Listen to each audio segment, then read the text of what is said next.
started. Um, I don't know. They almost didn't want. It seemed like in the Snyder Superman, they almost didn't want to let him fly. I know. I don't know what's up with that. Like, I know flight is, like, really hard to pull off dramatically on screen because there's not a lot of, like, point of reference once you're in the air, so people can't really wrap their minds around it. But, like, most of these heroes are supposed to fly. If they're not flying, what's going on? And I thought Man of Steel, up until, like, the end of the Zod fight, actually did a good job of showing off flying well. But we are live, so welcome to the Vomitorium. As always, I am your host, The Metal, and joining me is my co-host, Marsupial. And before we get started, I am obliged to tell you that our sponsor is you. I actually did receive a PayPal payment recently. Not a lot, so it didn't fully cover our SoundCloud, fees. Most of that's coming out of my pocket. But if you enjoy the show, you can either PayPal me directly in support or sign up for our Patreon, which I'm not the hugest fan of, but it is an easy way for you to continuously support the show without having to remember to. So if you like convenience, that is an option. And the links should all be below, and if not, I'll fix that later. Should start an OnlyFans.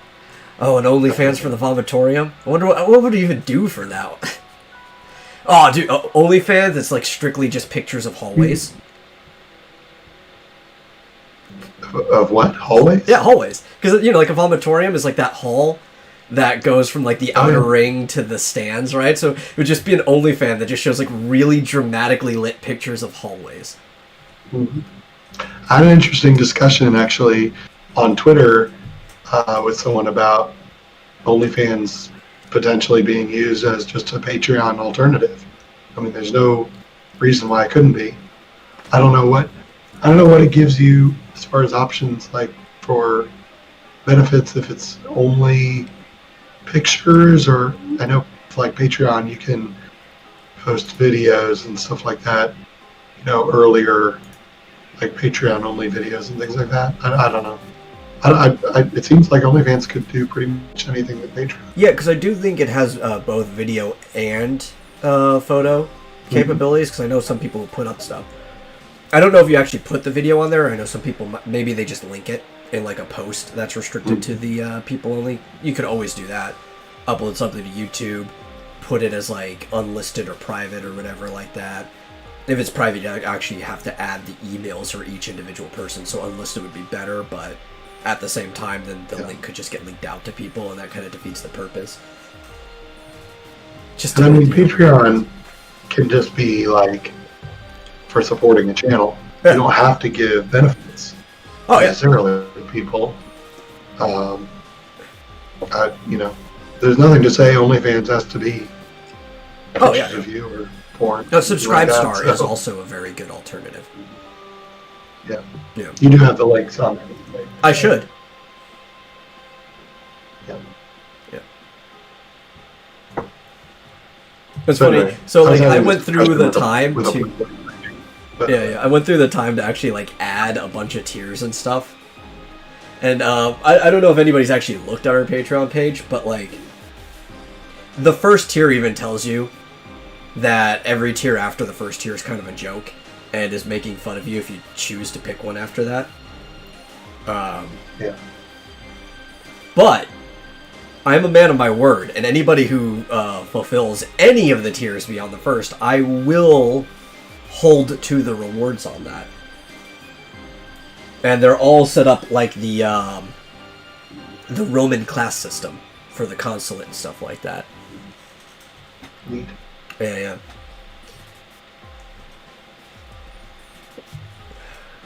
Because I figure, if I'm already going with the Vomitorium name, I might as well just go, like, all out on the Rome. Well, how come you get fewer seats for more money? Fewer seats in this. So. Well, because your vote is proportionately more powerful, because there will be fewer people in that area. That's how it actually worked in the Roman consulate, right? So there were fewer people in the higher class, right? And that would work with patrons too, because anybody who were to give that much money, there'd be less and less people to hire the donor end is. Not everybody would give that much. And even though there's less people in the Senate, because there's less people in that class, you end up with more power proportionate to the vote. The Romans were actually really smart with their system. I mean, separating people from classes is kind of messed up, and we've learned a lot since then, but if you have a class system, it was a really smart way to do it. The Class 1 gets 80 seats. Yep, but Class 1 will also probably have the most people in it compared to the other people who have seats. So your 80 seats will be like, maybe not even worth one vote each. While if you're in the highest class, even though you have the least seats, it might be worth like 5 to 6 votes per person, you know?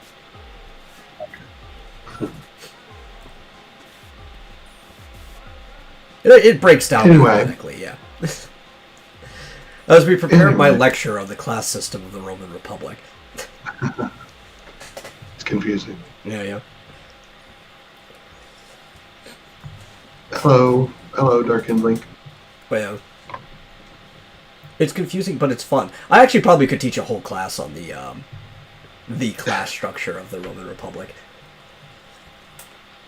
Did you get a $1 tier or 5? I believe there is a $1 tier that doesn't come with any seats. It's just like the plebeian or something like that. I forgot what I have it at.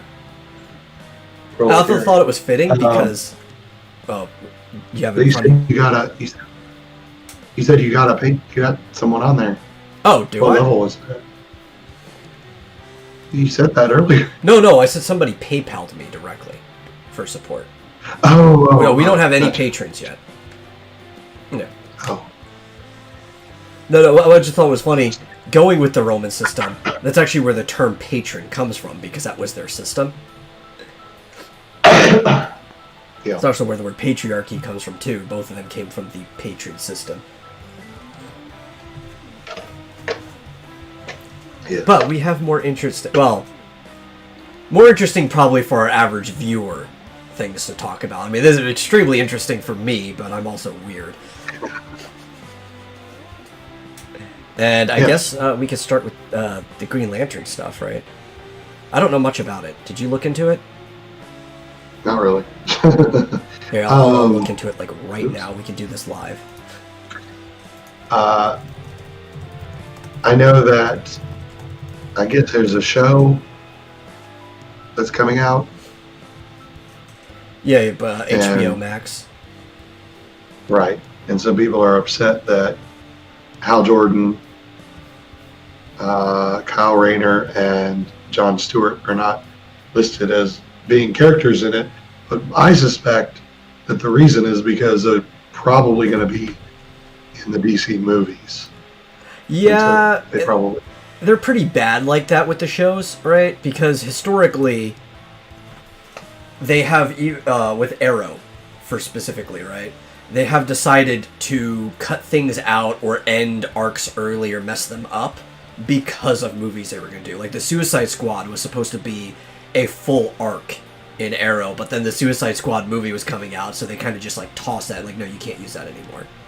Which I think is really dumb, because they're a different continuity. How would, if anything, having them in a show would promote the movie, you would think.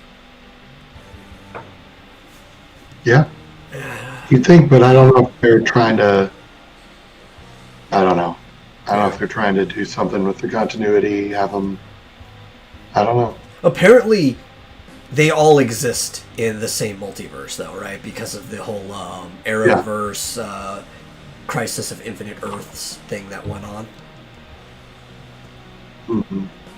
Yeah, but I'm guessing that's why. They just something with licensing or something with just wanting to separate and say we're doing a Green Hour movie, or they're going to be a next Justice League movie or something like that, is what I suspect. So I think people are probably up in arms over no reason, for no reason, or for little reason. Maybe. I just think it's dumb. They've been I don't doing it know. for a while. Yeah, I don't know. So, did you guys hear about the new comic DC, The Doomed and the Damned? No, I've not heard of that. I have not, but apparently it features Raven, so that's all that matters. Apparently. It's hard for me to keep up with DC as much, honestly, or either of the big two, because their stuff is just so awful right now. Occasionally you get a good thing, but like just flipping through, you're gonna find more bad comics than good. Yeah, I don't keep up with them at all anymore. I was thinking about getting a Halloween comic for this year. What was it? Didn't White Knight recently come out on trade paperback? Yeah, the original run of White Knight, not the sequel series. Yeah, the whole original run is in trade. Yeah, I think I saw that. I think I saw that at Walmart, and I was thinking about getting it. I would recommend that. That was actually a good series. Yeah. Like, Yeah, I have probably problems with like every Some of them- depiction of Batman in the modern day, even that one. But it's probably like the best version of Batman we've gotten in quite some time. Well, I'm not going to read any Batman by Tom King. Forget Oh, that. no, for sure. Like, I still don't know if Murphy quite gets what makes Batman Batman, but what he does get is what makes a good story, and I think that's what matters ultimately. Because it is a good story, it's very well written. Sounds like it, definitely. Sounds like something I'd be into. Shoot, I forgot. I lost my train of thought.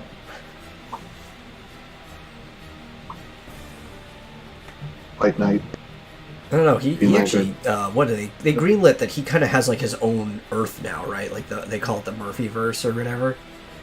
So that's like where something the like- follow-up series came from, and now he's going to get a couple other things underneath that banner. It's probably going to be more interesting than the other stuff being done right now. Yeah, probably. I'm kind of excited for the Snyder cut. Might have to get. I don't know if I would say excited would be the word. Because I don't think it's going to be good. I don't think it's going to be better by any margin. But I'm at the point, I think because the hype has gotten so much, and I kind of need something to laugh at, I am kind of, I guess, energized, excited. I'm interested in seeing what it is. You know, at least it'll be something to talk about. Yeah, I mean, I didn't. I don't know. I enjoyed watching the original Justice League movie. You know, I understand it wasn't. It was pretty bad, but and definitely not one. You know, I've seen it a couple of times. It's not one that I would watch again. Yeah. You know, for fun. But I mean, you know, turn off your brain, and it was pretty decent. So I don't know, another superhero movie. I can't. Yeah. I'm gonna, I'm gonna enjoy it, bro. Well, that was always my dad's opinion on movies, and he would tell me this is like, man, but that's not a very good thing to say about a movie. If you have to turn off your brain to enjoy it, right? When you really think about it, it's like, I should be able to engage in this movie the entire time. I mean, I understand that it was not a good movie. Yeah. But well, there's a lot of things I understand this- aren't good movies that I like. Like Yeah. Super Mario Brothers, the movie. I would say is not a good movie. I genuinely like it, though. I mean, there are bad movies that are so bad they're difficult or impossible to sit through. I mean, Yeah. I remember I saw Mission to Mars in theaters, and I was so tempted to walk out. It was so bad. It was sad. There's so a lot of bad. people who think of that movie fondly, and not in like I'll admit it's bad, but I like it. But they think it's a good movie. Oh my god, it was so horrible. I mean, my wife and I were both like looking at each other, kind of laughing, but also like, what the hell is this? This is horrible. And I mean, we were both like, what? What is going on here? It was so bad. It was so bad. I mean, and laughing when characters died is like, it was, Yeah. anyway. It's ridiculous. Yeah, that's an example of a bad movie I really, really hate. Or what was that one? God, I'm trying to remember the name of it. Hail Caesar. That movie. Apparently, like, people in the industry love it because it's like an industries movie. Because it really shows like what goes on and like the attitude people have towards it stuff. But that movie is so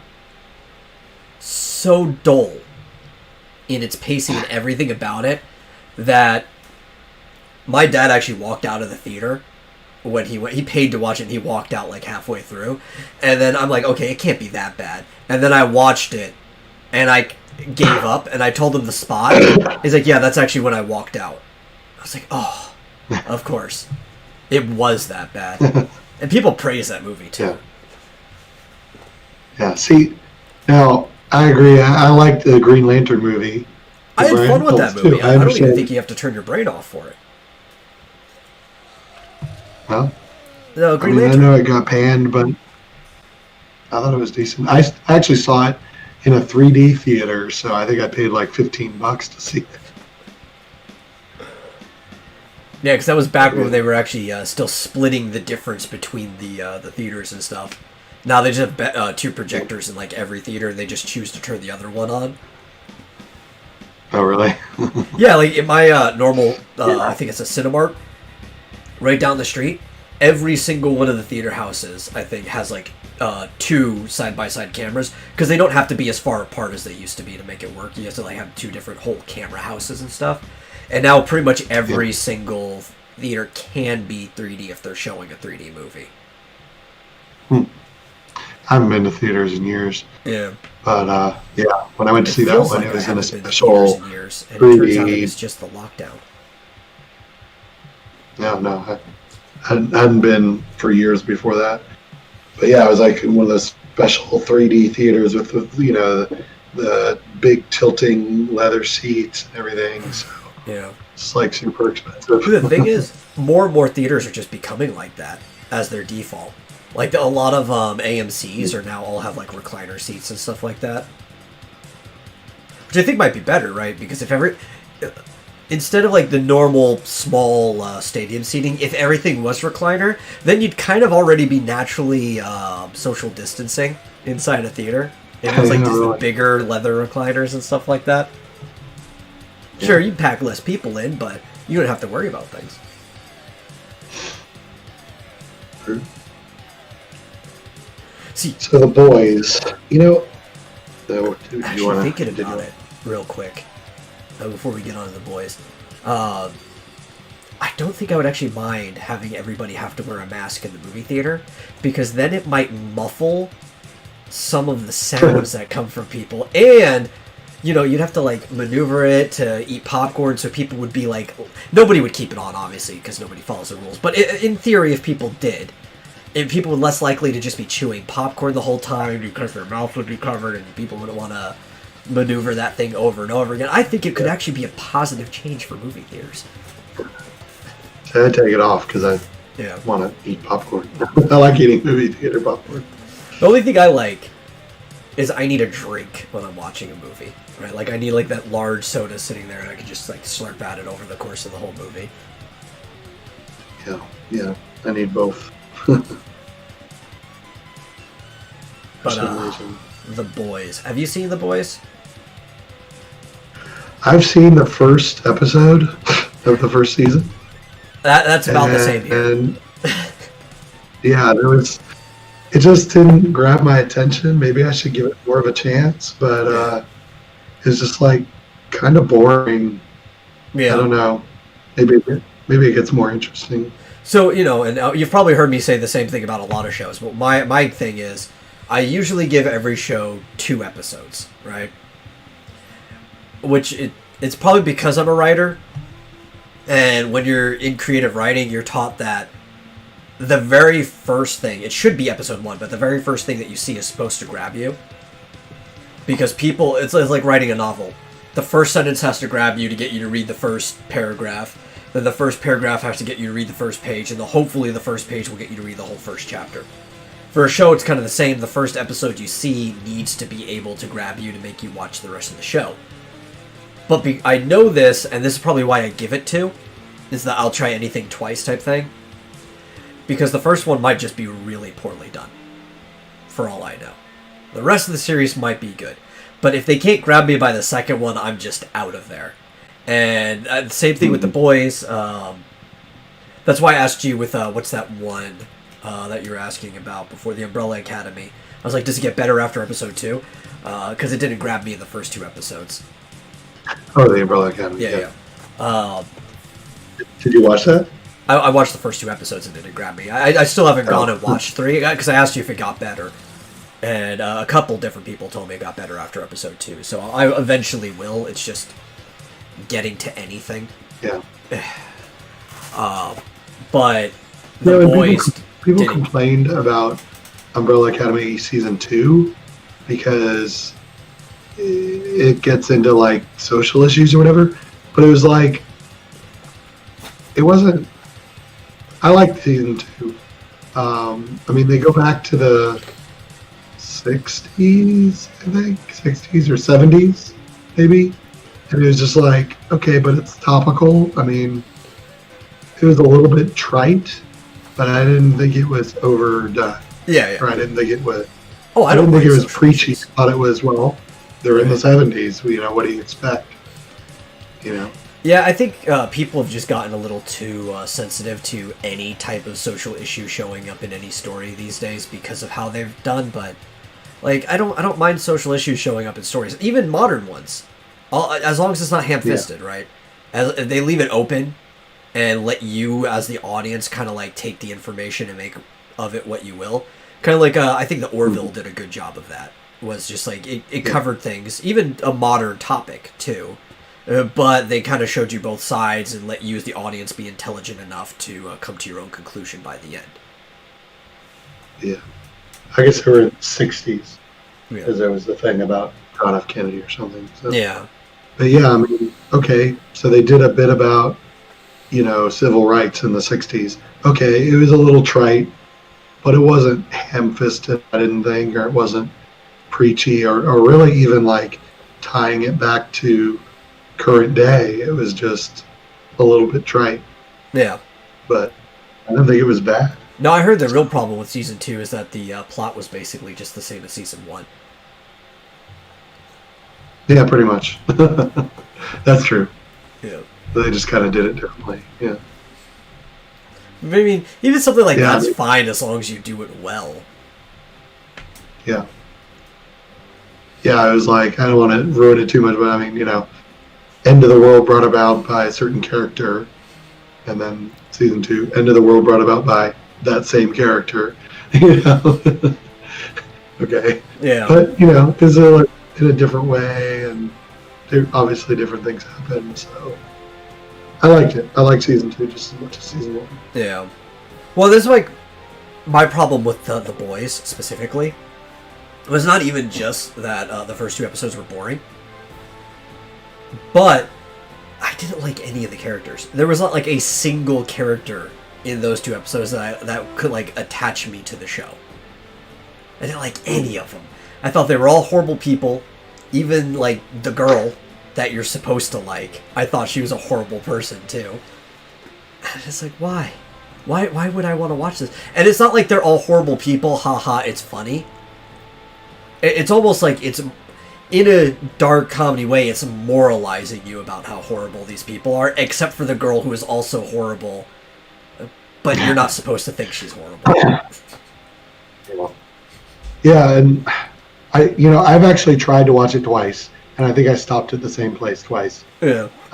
In the first season, like shortly after, I think isn't there like a time skip? They're like a year later, a few years later, kind of a thing, right at the beginning.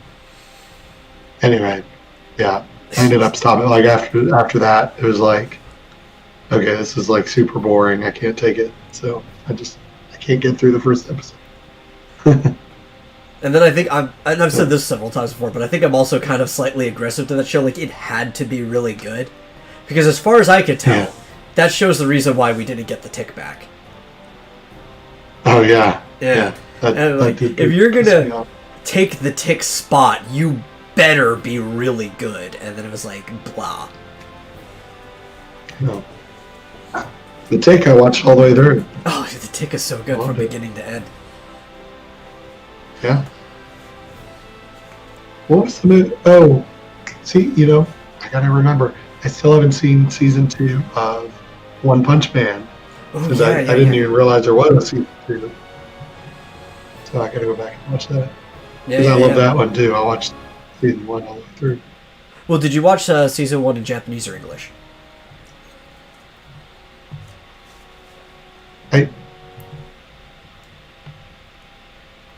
I think Japanese. Okay, that's how I watched it. So for me, the fact that season 2 hasn't been dubbed yet, it wasn't a problem for me because I had already watched the whole thing in Japanese. But, and didn't they release season 1 like weekly for a while? Yeah. They didn't release it all at once, right? Yeah. Yeah. So definitely, I was keeping up with it like every time they released a new episode. So I was definitely watching it in Japanese. Yeah. Well, that's how I watched 2. I didn't catch it when it was originally being released in the normal like syndication, and I watched 1 in bulk. But I had watched it in time that by the time the 2 did start getting released, I was able to watch it each day that it came out. Yeah. Same with Uzaki-chan, for that matter. I've watched every episode like as it's come out. I don't think it's been dubbed yet, so. No, but it's on the way. Yeah. Not going to watch. No, I'm not. But I love that.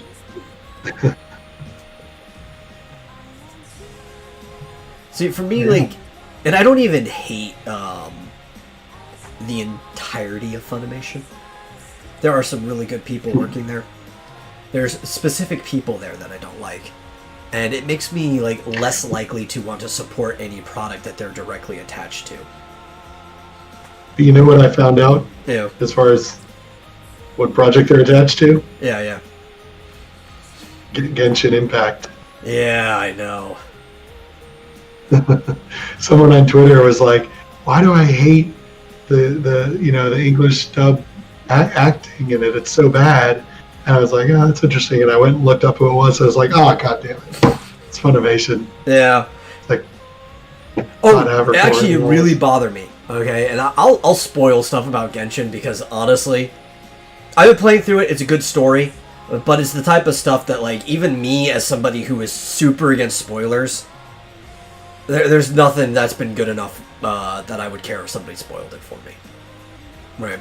So there's this character that you've already met. Anybody who started playing the game has met, and people have probably met her just from the internet already. Named Paimon.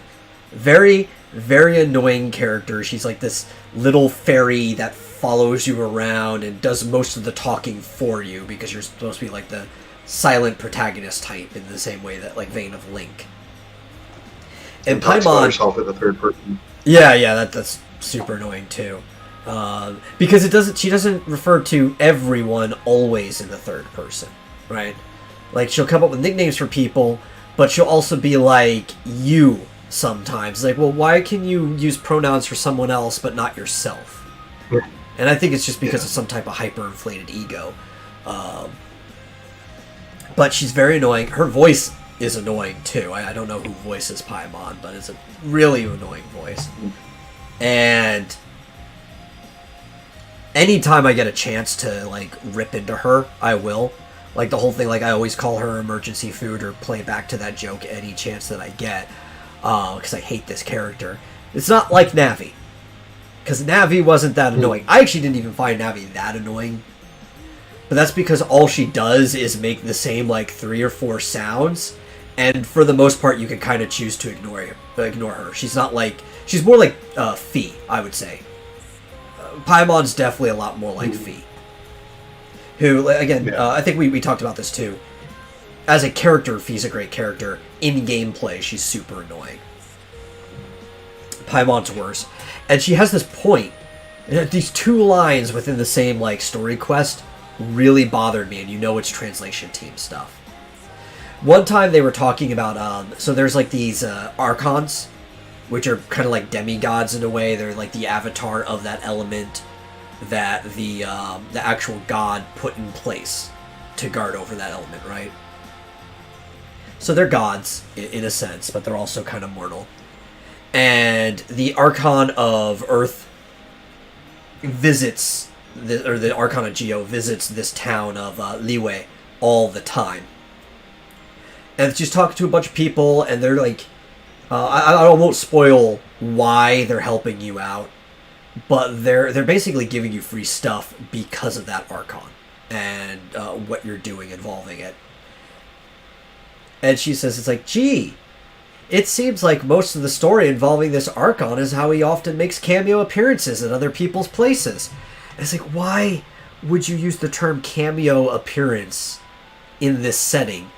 It doesn't work. In this kind of like, not medieval, but like post-medieval Renaissance, I guess would be closer to the age, but this like Renaissance level of technology world, would you use the word cameo appearance, right? And another one that really like just bothered me. Oh, what was it? It was oh, so there's this guy in that quest who used to be rich, but is broke now, and he can't really fathom of him not having money, so he still treats the world as if he has money, and he doesn't have to worry about it. So if he goes out with other people, he just orders the most expensive thing and stuff like that, even though they're paying for it. And he says something, and she's like, gee, that sounds like a first world problem. And I'm like, what context would that make sense to the people you're talking to? Like, obviously I know you're mostly talking to us, the audience, but there are other people in the world involved in this conversation, and what context would they be able to discern what the terms first world problem even mean?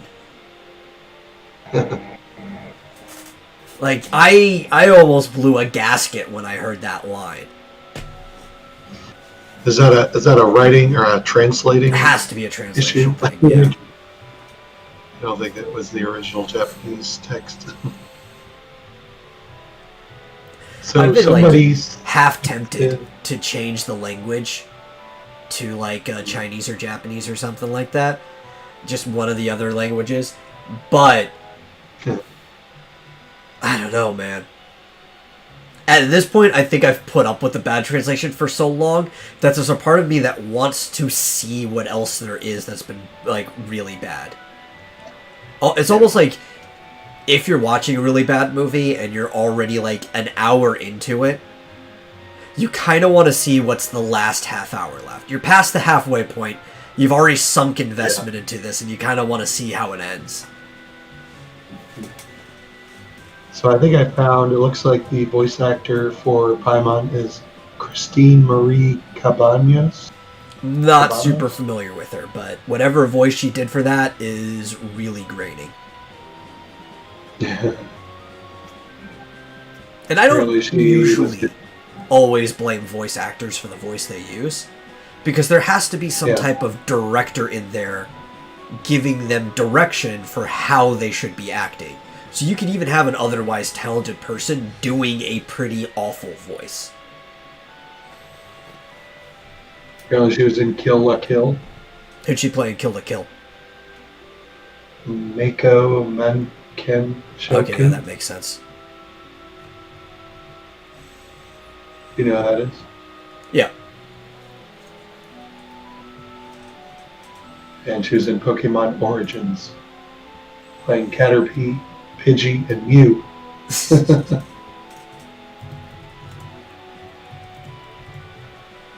Yeah. Mako from Kill la Kill. She was the best friend of the main character. Oh, okay. Yeah. Who, honestly, as a character, was a little obnoxious in her own right. I don't know if I've heard her voice, though, because I think I've only seen the Japanese version of Kill la Kill. So I don't know. I heard a knock on my door. Yeah. What? I thought I heard someone knocking on my door, but I don't think it was. Oh, okay.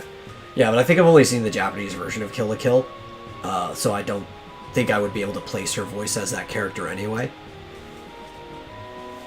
But I could see if like maybe she's just typecast as obnoxious characters. Maybe. That's one of those shows that like Kill la Kill, everybody hypes it up that it was such a great show just because it's by Gainax, and it's like, man, that I watched it all the way through the end. I can't recommend that show to people. I did not think it was that great.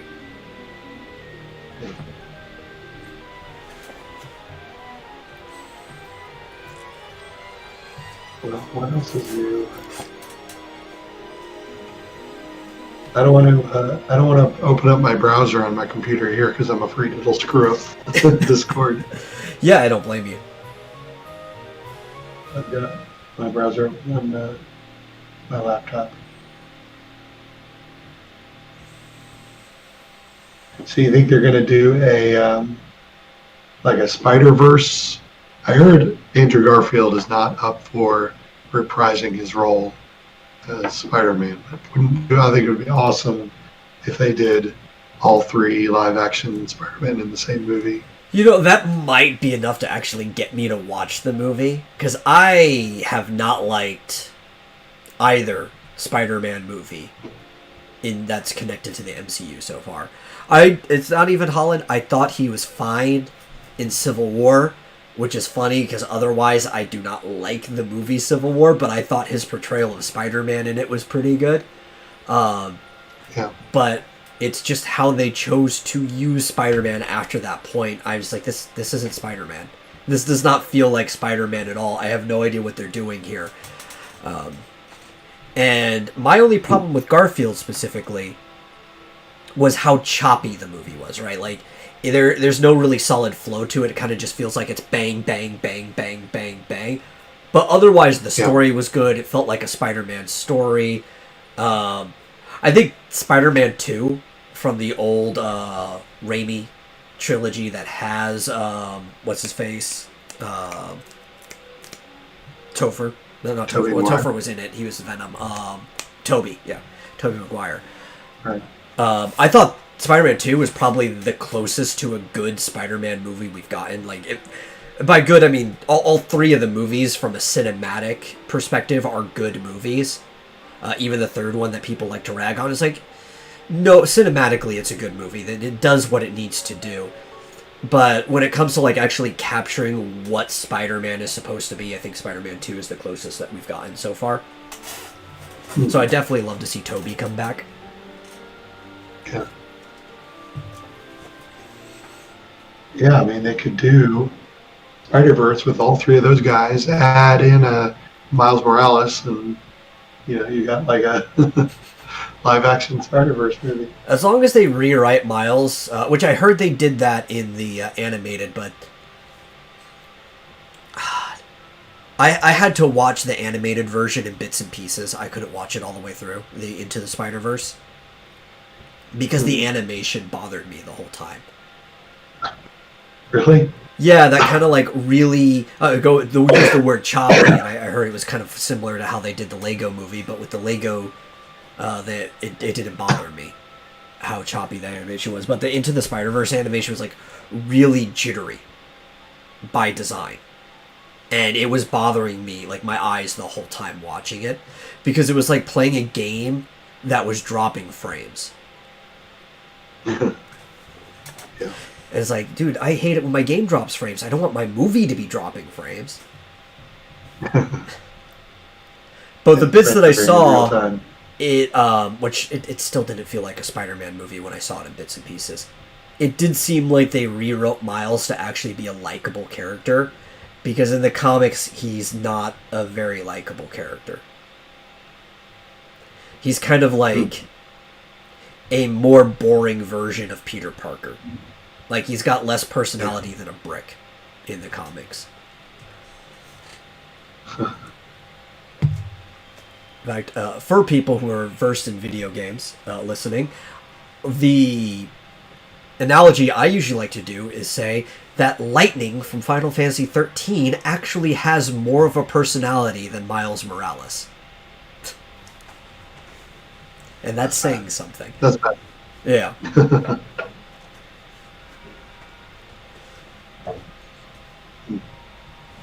But that was like the big problem with Miles anyway, right? You go back and read his story, and it's like, oh look, it's a new Spider-Man for a new era, and it was you go after the Ultimates. The beginning, they basically just redo all of Peter Parker's story, and then they kill off Peter, and that's when Miles comes in for the new Spider-Man for the new era. But then when you look at Miles, aside from very few changes, he's basically just redoing Peter's story again, but with a different person in the role.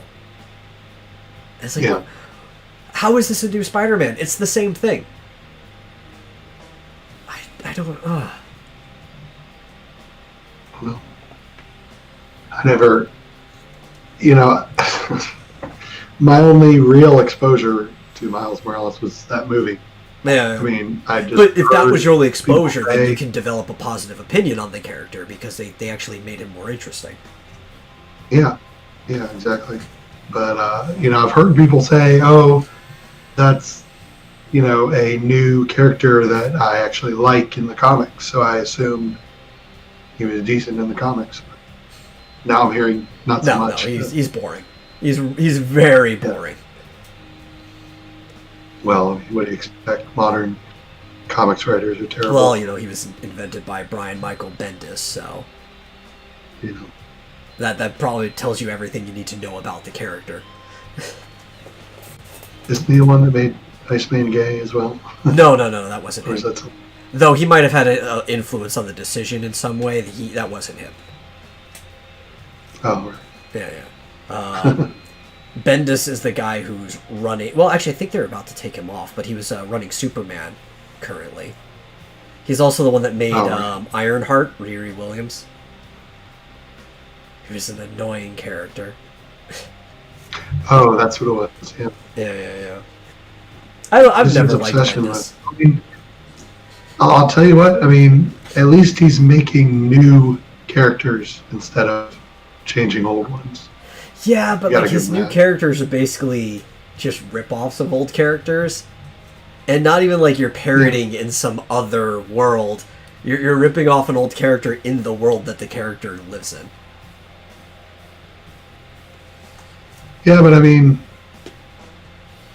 it's kind of what comics do. I mean, Yeah. look at like every enemy of Flash is a speedster. Yeah. Every enemy of Iron Man is a guy in an That's iron why, suit. what's his or name? something.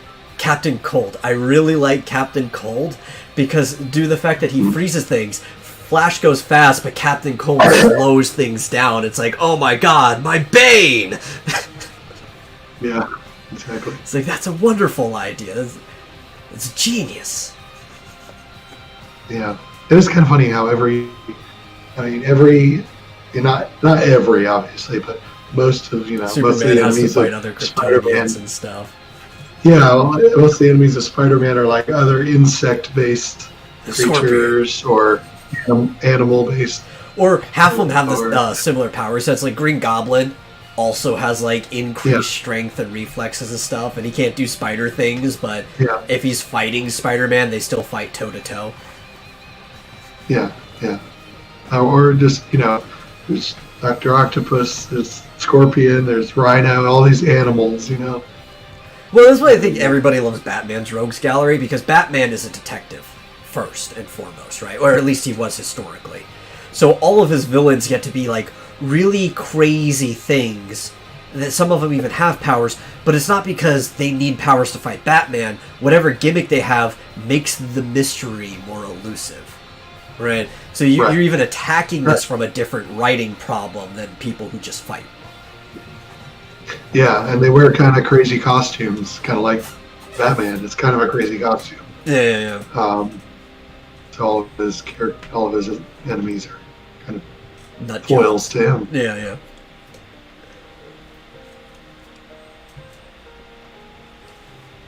But that's why, like, Lex Luthor is such a good villain for Superman, because Lex Luthor, up until, they started giving him power armor and stuff, was never a physical foil or anything like that, because you really can't be a physical foil to Superman. So he had to be a mental foil and force Superman to think outside the box. It's like, well, you could use brute force to get past this shield that I put up, but the amount of force that it would take would end up leveling the entire city, so... Yeah. And, like, I guess the only, like, super-powered enemies that can stand up to Superman are aliens, basically. Yeah. People with, like, the same powers. For the most part. Yeah. Yeah. Or enemies that have kryptonite involved. Like, what was Metallo, I think, is like a kryptonite. Well, I source or like something. one of my favorite Superman enemies is Mr. Mixospitlik. Or Mixoplex. Yeah. He pronounces it different ways in different universes and stuff. Yeah. They even, in one comic, showed him pronouncing it like 8 different ways. Just to screw with the audience who always argues over how this name is supposed to be pronounced. And, I like him because he's basically like the equivalent of a god when it comes to Superman. Like, there's nothing Superman can physically do to stop this guy. So, and a lot of the stuff he'll do is he'll still make Superman do physical things for his own enjoyment. But then Superman ultimately has to get him to get rid of himself, so he has to outthink this devilish imp from another dimension. That's a fun villain. Yeah. I love that. So you learned to pronounce his name from the Superman cartoon. Yeah. Right? Mixospitlik. Yeah, that's right. I remember that. That Gilbert Gottfried, yeah. Who's honestly the best voice that you could ever possibly cast for that character is Gilbert Gottfried. Yeah. Well, and I like when he goes home in that cartoon, he has this beautiful woman waiting for him. And it's like, what are you doing, dude? Yeah. Which is actually part of the canon. He does unknown? have like this beautiful supermodel-esque wife. Yeah.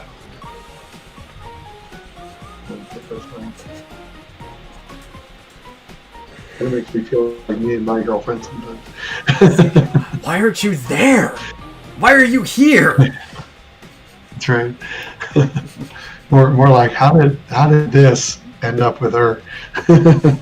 Well, it also depends. Like, is she also from the other dimension? Like, what powers does she have? Or is it his influence and power that attracts her in the first place? Because, he has control over so much in reality. Yeah. Oops, I missed a chat. Yeah, it's Hey, Rick is here. I guess he's done streaming Final Fantasy XIV. Is that the online one? Yeah. So I'm tempted to... Oh, we're tempted. I was just saying, I am tempted to get a Switch because I actually finally have the money, although I shouldn't spend it right now. But there is actually an Animal Crossing New Horizons Edition Switch available on Amazon. Ooh, that would be the best With edition to get. I know, and with Prime, so it ships like tomorrow. Free. I can get free delivery tomorrow. I can have it in my hands tomorrow on a Sunday. You could, yeah. Oh, so tempting. So tempting. Anyway, or I could. Well, see, I was tempted to buy because I've been itching to play Skyrim some more, and I have it on the Switch digitally. But I was like, well, maybe I'll just buy it on Steam and just play it on my PC. But if I bought a Switch, I'd have it. Yeah. Well, I should at least buy the Cult of Raven Spooktacular 2020 coloring book. Oh yeah, probably. I also have sitting here in my cart, in my Amazon cart. Oh, maybe I'll get that instead. Yeah. Oh, what I was going to mention, though, is if anybody missed it, and I put a couple of videos up on my gaming channel, last night Cross Comics and I were playing Fantasy Star Online 2 on stream. Having a pretty good time. It's probably the first time I've uploaded a video to my gaming channel in like a year. I feel really bad for anybody who follows that channel and expects content. Yeah, I feel the same on my channel. Yeah. I would be streaming. I should try it. I haven't tried it in a while because I know my connection is difficult. So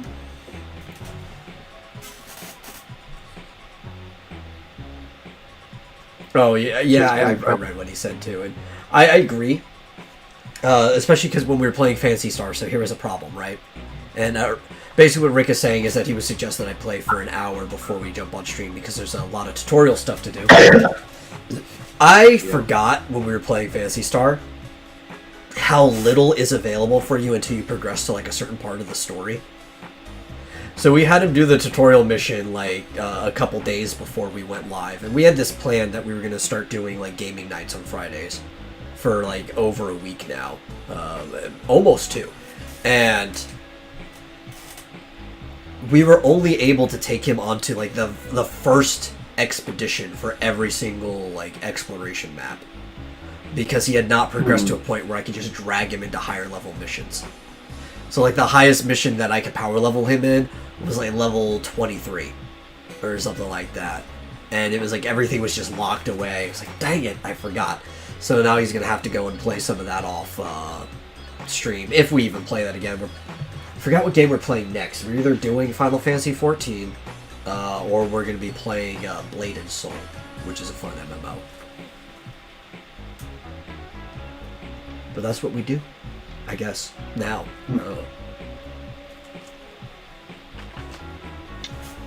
I might have to get. Looks like Bloodstained Ritual of the Night is on sale. Oh yeah, I cannot recommend that game to people enough, especially if they like Metroidvania games.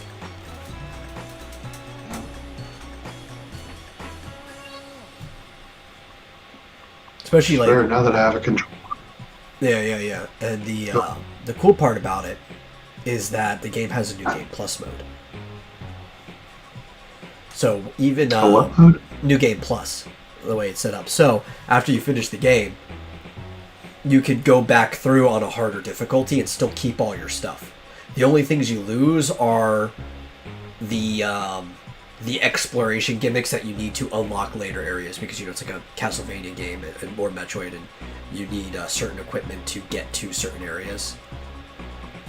But anything that's not related to exploration, you keep like all your weapons and armor and levels and stuff like that for the harder difficulty. And there's also a super difficult mode where you don't get to level. So even if you carry a save file over to it, you're basically just stuck at level 1. But you get to keep all your equipment, and literally all your stat changes come from equipment and stuff like that. But that game is very, very well designed. Cool. I should play through it again. I'm getting it right now. Since it is on sale. Yeah. How much is it again? Right now it's $24. Ooh, that's a steal. Yeah, it's 40% off. Like, one of my ways I There like we to go. rate a game is how much money I think the game is worth. So, really that's how a market would come down to, right? Like, something is worth as much as somebody's willing to pay for it. And I like to rate games less on the, like, out of 10 system, which everybody still does sometimes, but more of, like, how much money would I have spent for this game? And I thought that game was so good, I would have actually have spent like $75 to play that game when it was new, rather than even the normal $60. That's how much I thought it was worth.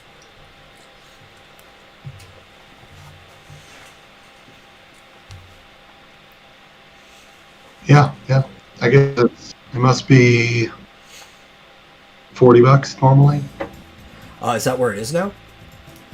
I guess it went down in price because I remember paying $60 when I first bought it for the Switch version. Anyway, it might be cheaper digital only on Steam.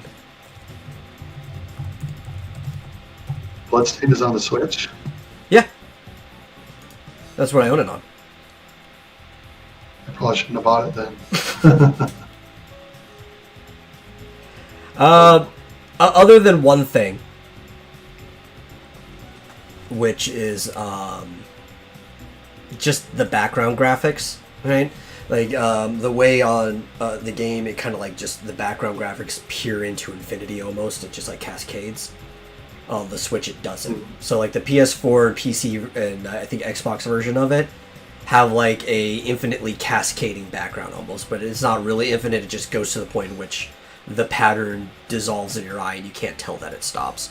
On the Switch, it's more of like just a flat background, and that's about like the only difference with the game is like slight visual differences because the Switch can't render the background like the other systems can to the same quality.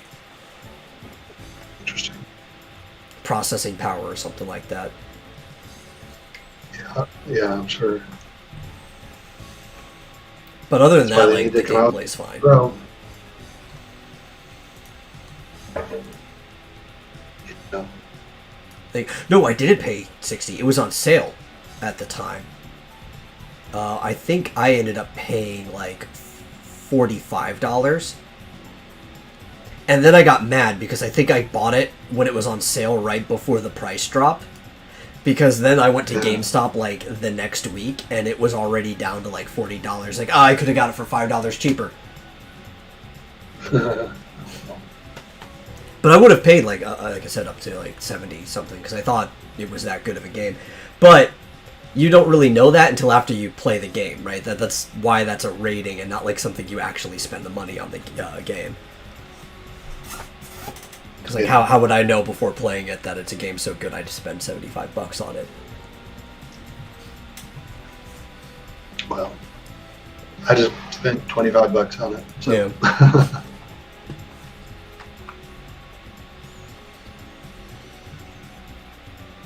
Yeah. And there's another one, if you see it on sale, that you should definitely pick up, and that's the Curse of the Moon,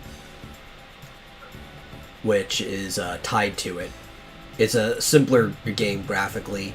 It's not as long, but it was kind of like a filler for when they were still waiting for Bloodstained to be finished. So you have Bloodstained Ritual of the Night and you have Bloodstained Circle of the Moon. And because it's all canonically tied into each other, I believe this year, I don't know if it came out yet or not, there's Circle of the Moon 2. So there's actually 3 different Bloodstained games now. It's really good. Well, I got one of them. Yeah. And apparently Cross has a green screen now. Say what? Oh, yeah. the green screen. Yeah. That's cool. Yes, I only fear can. what this will lead to. Yeah. He just needs a noise canceling thing for Linda's TV in the background. Well, instead of like a green screen, you know what he should do is just get some PVC pipe and just build like a box around him, and then just hang like thick green curtains to cut off the sound outside the box.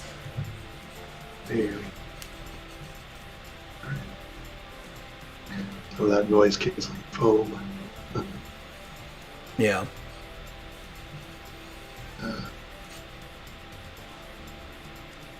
So they did release some new footage from Age of Calamity. Oh, they did? I didn't even notice. What did they release? Yeah. They showed some more fighting with what's her name? Her Urbosa? Urbosa. Yeah. They showed her fighting some Iga clan members and blade masters and stuff like that. They showed there's Koroks in the game, which I suspect, or at least the guy who did the video that I watched about it suspects they may be the replacement for gold sculptulas, Yeah. which find one on every map, and you would unlock certain features once you got a certain number of them. Well, in some ways, even not considering the fact that direct replacement for Hyrule Warriors, finding Koroks was kind of the replacement for gold Skulltulas in Up for Mockery of Time to Breath of the Wild as well, because they serve similar purposes. You get upgrades and stuff by turning them in. Right, yeah, except instead of upgrading your wallet, which is automatically, I guess, can take up to 9,999. Yeah, yeah. Or what's the Stone of Agony, which basically just gives you Rumble Pack feature, was one of them. Yeah. Yeah. Yeah. But, the Koroks upgrade your inventory so you can hold more things. Man, I'm glad in Genshin I don't have to upgrade my inventory. They just give you 30,000 slots to begin with. Yeah. Though, you know, Yeah, in the wild it does feel kind of rewarding, because you don't need to max out your inventory space to get through the game. You just need to get it to a certain amount, and it's pretty easy to find enough Koroks to get it to a usable amount. Yeah, you're going to just run into them if you're looking around. Yeah. So it's like you don't have to get all 900. it's like an Easter egg hunt almost, but it's not like frustrating. You're not grinding away like, I need that last space or else I won't be able to fight the final boss well enough or something like that. You know, it's just like, oh hey, cool, I found another one. I wish they had given you something better though for finding all 900 Koroks. Turd. Like maybe make all your weapons unbreakable, or double the power of the Master Sword or something. If finding all the Koroks disabled the durability system, I literally would have spent nothing else in my time in life but finding all the Koroks. Right? Yeah. Right? Yeah. I mean, people would not see me ever again. Yeah. That's what they see. Isn't that a good idea? They should have done that. But no, they give you a gilded turd. Yeah, which does nothing. Other than basically flipping you the bird almost, I would say. It's kind of, like, what's his name? Anuma's kind of like opinion of collectibles in games. That's pretty much what he gives you. Like, this is my opinion of collection in games. I mean, at least like in Link Between Worlds, when if you got all the Mai-Mais, you'd upgrade all your weapons. I mean, give people something. Yeah. Well, it also was a lot easier to collect all the Mai-Mais than it was to get every Korok. So at least every section told you how many were still left. Yeah. And there wasn't nearly as many either, because there's like way too many Koroks in that game. Was it like almost 900 or something like that? It's like some ridiculous number. 900. There's 900. It's Yeah. 900. So ridiculous.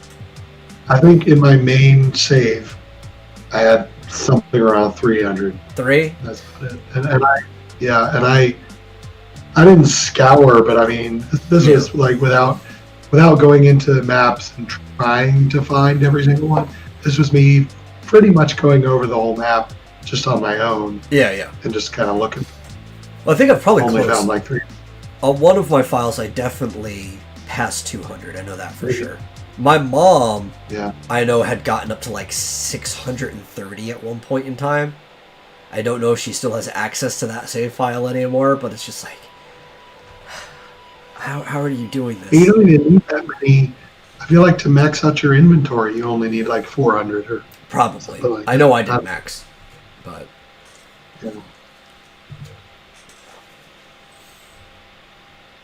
I mean, at least the shrines feel rewarding. I wish there was a different reward to finishing all the shrines, only because I wish the Tunic of the Wild was available earlier in the game. Because to me, that feels like Link's real outfit. I don't care for his champion tunic.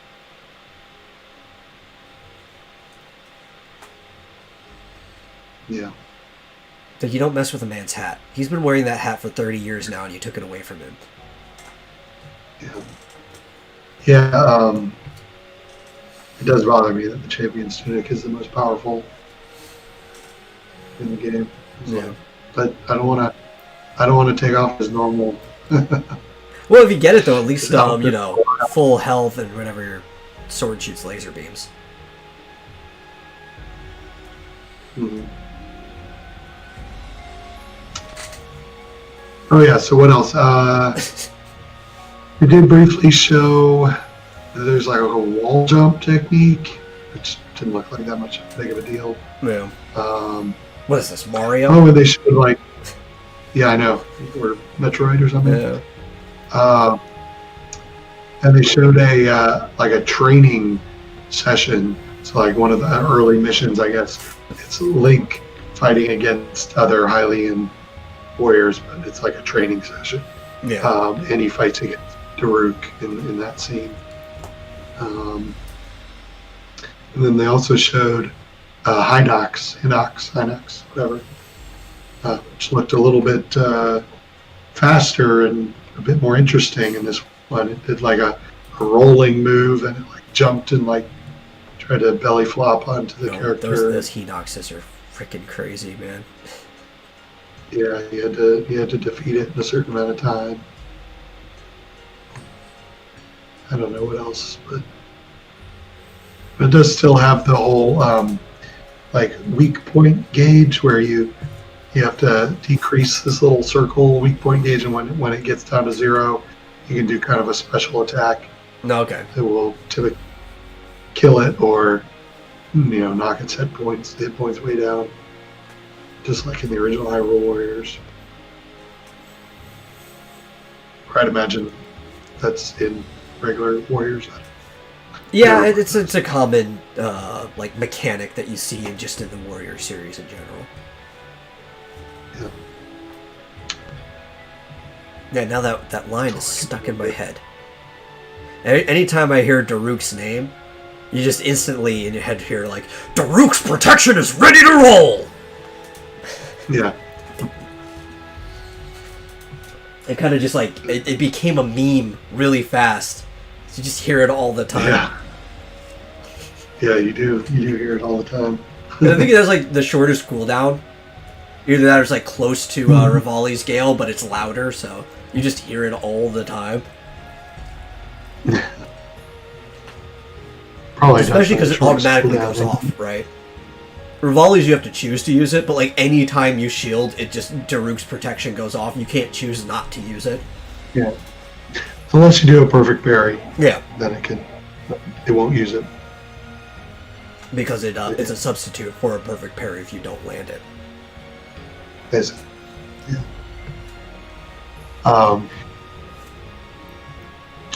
Yeah, I can't remember anything else that was.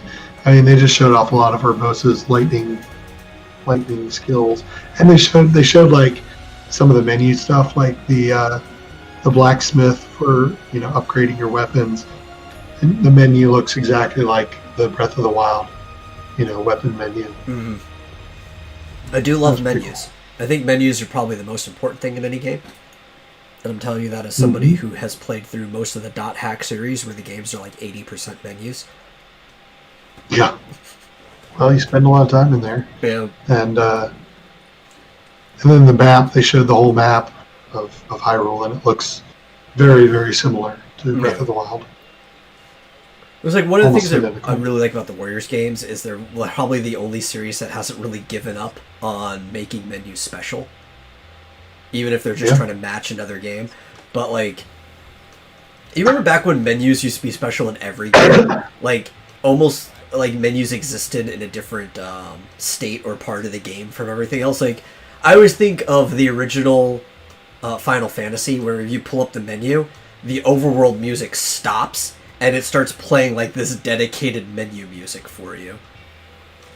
Yeah, it's like games don't do stuff like that anymore. Well, I mean, yeah, in this game you do spend a lot of time in menus. I mean, in between missions, and at least in Hyrule Warriors, during the mission, you'd use them to command your characters to go different places and do things. You're constantly going in and out of the menus. And that's how it is in all the Warriors games, period, right? Because they're very much, they're war games. So a lot of times when you're not doing something, you're just telling other things to go places. Yeah. So yeah, they did a good job with that. I'll be interested to see, because the one complaint that I had with Hyrule Warriors was the management of all of your inventory. Like, you get so many weapons as you go through the adventure mode. You get literally hundreds of weapons that you have to figure out which ones am I going to sell, which ones am I going to, merge in with others to make them more powerful. And it's just like I would spend hours like poring over all of the weapons for all of your characters, and yeah, I'd be like dreading that. Like, do I do it after every mission so it doesn't take as long, or do I wait so that I don't have to, but then just literally dedicate 30 to 40 minutes to weapon management for a while? No, see, I am a former, definitely, because I'm like the type of guy that after I'm done using dishes, I will wash them right away and start them drying, so I don't have to do like a bulk load of dishes later on. So I eventually, I mean, it's just because I played Hyrule Warriors so much. I played it on Wii U and 3DS and Switch, but I played it so much on Switch. I finally got to the point where I just stopped doing it at all, and basically would wait. Like, every character has like a maximum number of weapons that they can hold, and it would tell you when you got to the max. So I just wait until one of my characters got to max, and then I'd go in and sell and merge and do all that just for that character. So I was like, I don't want to deal with it. It's just too much. Yeah. I was like, probably only, honestly, 50% of the way through adventure mode. Oh, but that means I actually finished a couple of the maps. Some of the maps I was only at like 10%, but yeah, I was way into adventure mode. And there's like 20 maps. It's crazy. Yeah. So I hope this one has as much content, because I loved it. As much as I hated the inventory management, I love that game. I was like, okay, almost every day I'd be like, okay, I'm gonna do another square on a map in adventure mode today. Almost every day. You know what I like when games do that it can be a pain to manage inventory is when you can just like lock the items you want to keep, because sometimes it's easier just to find the ones you want to keep, and then there's just like a purge all button and it gets rid of everything that you don't have locked. I wish they had that. I wish they had that in Hyrule Warriors. That'd be fantastic.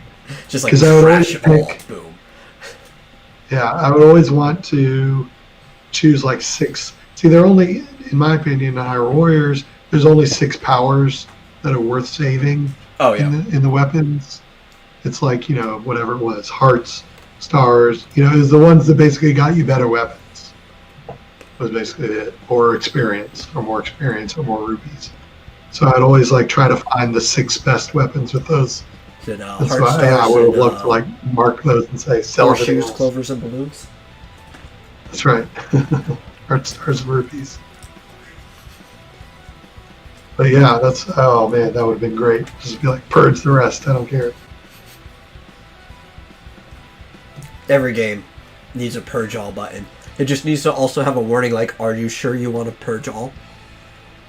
Just in case you accidentally hit the button associated with it.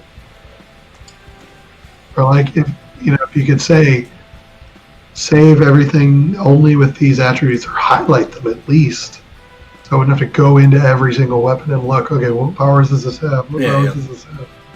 A lot of games do that, but they don't do it with attributes, other than like if the thing has a rating attached to it, right? Like some games will be like, do you want to trash everything that's a 3-star or under rating or something like that? It's like, well, what if I want a lower one, but I want it that gives me this certain power up? Yeah. You can see at a glance, like, ones that don't have any powers. And, those would be easy to just purge real quickly. Yeah. But yeah, the ones with like 1 power, and you're like, I gotta see what it is. It took so long. Well, hopefully they've improved that. And then we grab Mifa and throw her into the trash. That's right. Trash wife. Get Princess Ruto. Bring back Princess Ruto. She was annoying, but I liked her. Her all day. Oh well. Well, Mifa's dead too, so. Yeah. Well, not in this game. This is taking place back when she was still alive. She'll be dead by the end of the game, though. Presumably. All of them, except for Link and Zelda, are going to be dead by the end of the game. Yeah. Well, no. Some of the Sheikah and stuff will still be alive, obviously, because you met them, like Impa and all that. Yeah, Robbie and Purah are in this. Yeah, they'll still be young alive. Robbie. In fact, Purah's older physically than when you meet her. Yeah. Yeah, I saw a meme on Twitter where people were like, "Oh, everyone is excited about Impa until they saw Purah," and they're like, they have that meme where the guy's looking back at the other woman and is like, Impa, poor Purah. Because we only got to see what her body looked like as a child because she accidentally overcorrected until they revealed her. Yeah. And Robbie apparently lost a few inches when he got older. Yeah, it happens. Because Robbie looks like a tall, handsome, Sheikah guy. Like, I know my dad is an inch shorter than he used to be. Yeah. My dad lost an inch when he had spine surgery. They took out a disc. Because he was 6 feet at one point, and then he lost an inch. I know on average, I don't know what causes it, whether it's like cartilage decay or something like that, but women even more so than men tend to lose a lot of height as they get older, and especially if I'm to trust anime, which I don't know why I wouldn't trust anime, Asian women particularly lose like 90% of their height as they age. 90%. Yeah, so they go from like being normal sized people and then they shrink down to like these little old ladies with huge heads. Yeah. Yeah. Yeah, well obviously that's what happens with Japanese women. Yeah. When they get old, obviously. They just shrink down into little gremlins. Yeah. I think it's in real life though. I think it's overweight people tend to lose height because of the cartilage like in their spine. Well, I don't know if it's just overweight because I hear that it actually is very common that Asian women, particular, but all just Asian people, tend to lose a few inches over time. And there's not a lot of overweight Asian people. Now, it might be a manual labor thing, though, because even people who their jobs aren't laboring, it's still very common to do a lot of manual labor around the house in many of these Asian countries. Yeah. So maybe just putting too much pressure on the body over time, I don't know. Usually I think it's the other way around in most cases, though, because the way evolution tends to work, even in micro, it's a use it or lose it type situation.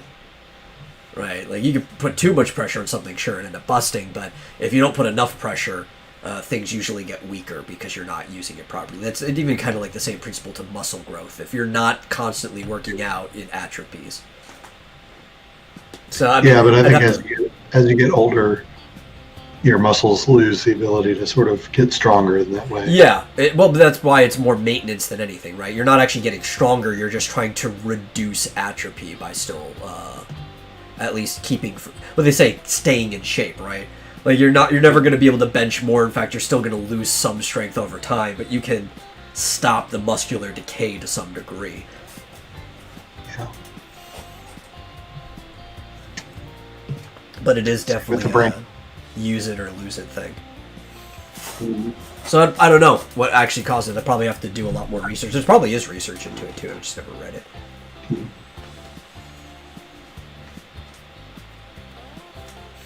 What is this? Is someone suggesting Tingle is in Age of Calamity? That would be great. I'm upset that Tingle wasn't in Breath of the Wild, damn it. Yeah. The only thing we got was a Tingle outfit. Oh, you do have, what's the dude's name from Fang and Bone? forget what his name is.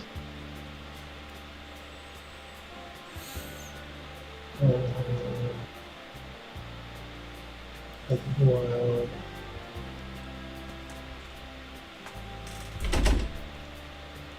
Kilton. And Kilton is the Tingle. Well, yeah.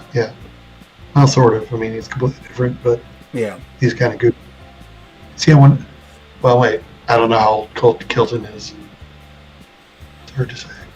Kilton is weird. But will there be a Kilton character? Will there be a Beetle character in Age of Calamity? Who knows?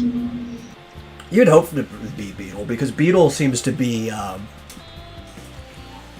don't know what generation technically he starts, but he seems to be a generational character. Where there's like a lot... there's somebody in his family line that's continuing everything or something like that. Well, he'll probably be like the character that sells you stuff in between missions. Like, yeah. You get like potions or something. Food. I don't know. Like in Hyrule Warriors, you could buy certain things in between missions. You could buy potions and you could buy items for the adventure mode and stuff like that. Maybe he'll be in that. Definitely liked Beetle more than Mallow. You don't like the Mallow part? No. It's not even that bad though, but like, I don't know, I think I was annoyed because there's this trend where, because I was in high school when Twilight Princess came out. So there was just like a bunch of people in the corner of the cafeteria all doing the Mallow Mart dance. In the cafeteria. And I was just like, oh, you guys are my friends. Yeah. That's right. 2006. Yeah, I was 29 when that came. I remember actually that was a game that I guess technically stood in line for because I was actually standing in line to get a Wii. Yeah. And that was a launch title for the Wii, so I bought it on day one. Yeah, I actually did it. It was weird. One of my friends, when he went and got it, and apparently they had been holding on to it the whole time. I think I've probably told you before about the escapade with my family trying to get a Wii. And I was told to hide the money so well that even I couldn't find it. Right? And the problem was I took that to heart, and I did hide the money for it so well that I couldn't find it. Because otherwise, we were afraid that my mom was going to take the money for it and spend it on drugs or something like that. And it was like a week or two later, I was cleaning the room. I finally found the money. It was behind a framed poster of like all 151 original Pokemon from Bulbasaur to Mew. And it was like in the frame lining on the back, folded up, all like $300 that we had set aside for it to cover tax and stuff like that. And my friends come running up to the door, or they biked up. They're like, hey, coincidentally, the same day that we found it, there's still one Wii left at Walmart. And I didn't have a bike at the time. I think my last bike got stolen or something like that. So, and they didn't have pegs on their bike. So they're biking up to Walmart, and I'm like sprinting behind them the entire time, all 3 miles. I'm sprinting, which I'm not even that far behind them because I can sprint like 23 miles per hour. But I think they can bike faster than that. I don't remember. But we're like sprinting the whole time, and when I get there, I throw up twice because like, you really shouldn't be sprinting for 3 miles straight. It's not good for your body. You know, you get cramps and stuff like that. But I really, really wanted that Wii. So we get there. I get it. I probably didn't have to sprint. It didn't look like anybody else was gunning for this thing. We were just like dead center on getting this freaking Wii.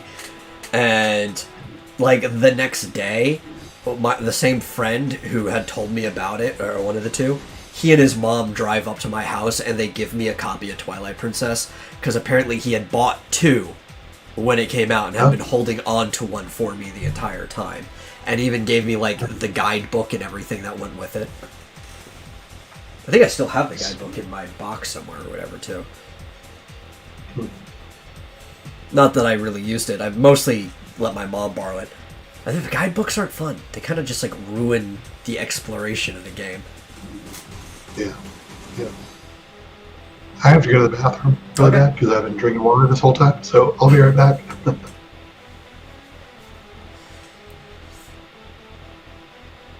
I'll leave the video on then. Okay. But yeah. Which I've talked about that escapade on this podcast before. It was really... It's a rough time for my life. But honestly, I don't think there's been a time when I would say it isn't rough, so I guess it was a normal time for my life. But we got that Wii. We still have that Wii somewhere. The internal fan doesn't work on it anymore, because my brother spent like 36 hours straight playing Animal Crossing, City Folk, and just... No, it wasn't even City Folk. It was before City Folk came out. I think he played the original Animal Crossing for the GameCube on it for like 36 hours. And it broke the fan. So now the only way we can play that Wii is if you have like an external fan blowing on it the entire time. It's kind of ridiculous. We had a lot of fun times with that. Playing like Wii Sports for the first night. Because it's what everybody did as soon as they got a Wii. Man, Wii Sports was the game too. Especially like the boxing. Or bowling and stuff like that. Oh man, I love that game. I never got the re-release version of it though for the Wii U. Don't know why.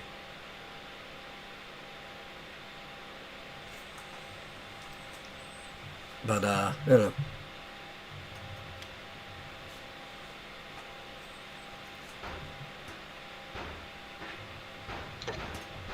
I tell you, I'm walking gingerly because my back is killing me. Don't know why. It's been killing me all week.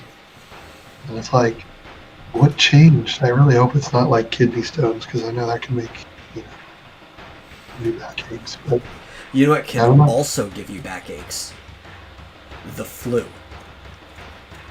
No, I don't have the flu. I don't know, I feel man. fine. You might not realize it because you might just have some mild symptoms, but like your voice has been weird, you're getting backaches and stuff. You could have the flu and not even know it. Yeah, maybe. If I do, it's a seasonal flu, though. Oh, yeah, no, I don't think you... Because you already had COVID, so the odds of you getting it again until there's like a big mutation or something are slim. Yeah, but I've been hoarse for like a month. Yeah. And usually when I get the flu, I get nauseous and throw up. So I haven't done that yet. I don't know. It's weird. It's either maybe it's this chair. Could be the chair. Or my bed. I don't know. I'm not sleeping in my car anymore, so can't be that. Well, maybe that's the problem, is that you're not sleeping in your car anymore, and you just got so used to it that now you're sleeping in like an actual bed and stuff. It's like, my back. Yeah. No, I didn't get used to it. I wasn't doing it that long. I actually had that problem sleeping in bed because I slept on a couch. Even like in my own room, I didn't want to buy a bed, so I just had like one of my couches moved in there. And I just slept on a couch for years that I got so used to it. Yeah. And then I go and sleep in a bed. It's like, why can't I can't get comfortable. Yeah.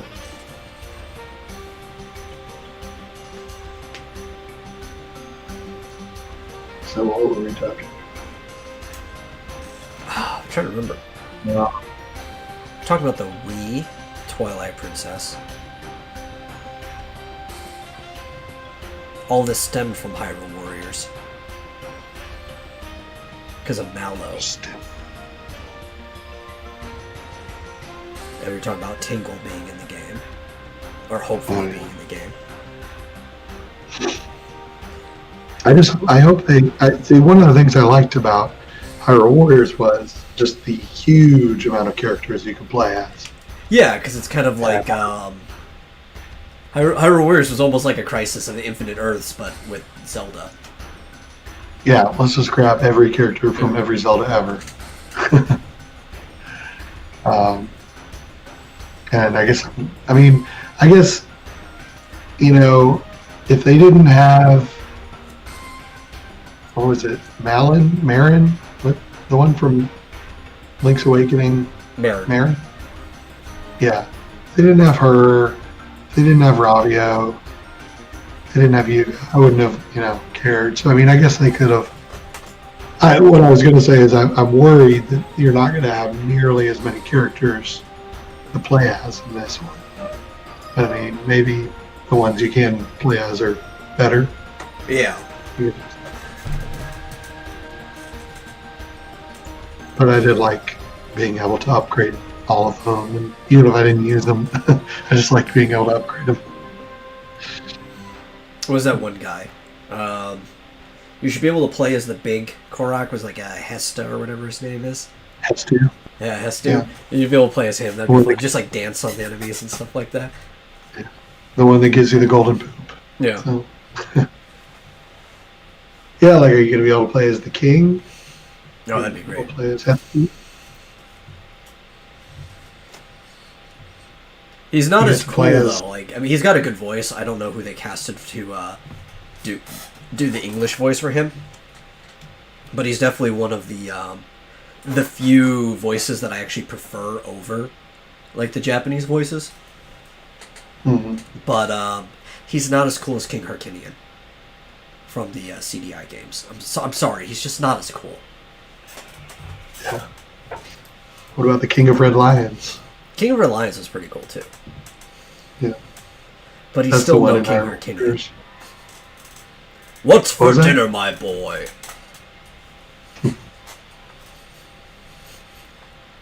Interestingly, the Hylian Games Cast tomorrow is going to have the voice of is going to have Sean Chiplock, the voice of Rivali and the Great Deku Tree, on their show tomorrow. That's pretty cool. Yeah. Kind of a young kid. What we need is let me know when they get the voice of Urbosa/Riju on there. I don't know if they've had her. They probably haven't. I know they've missed it.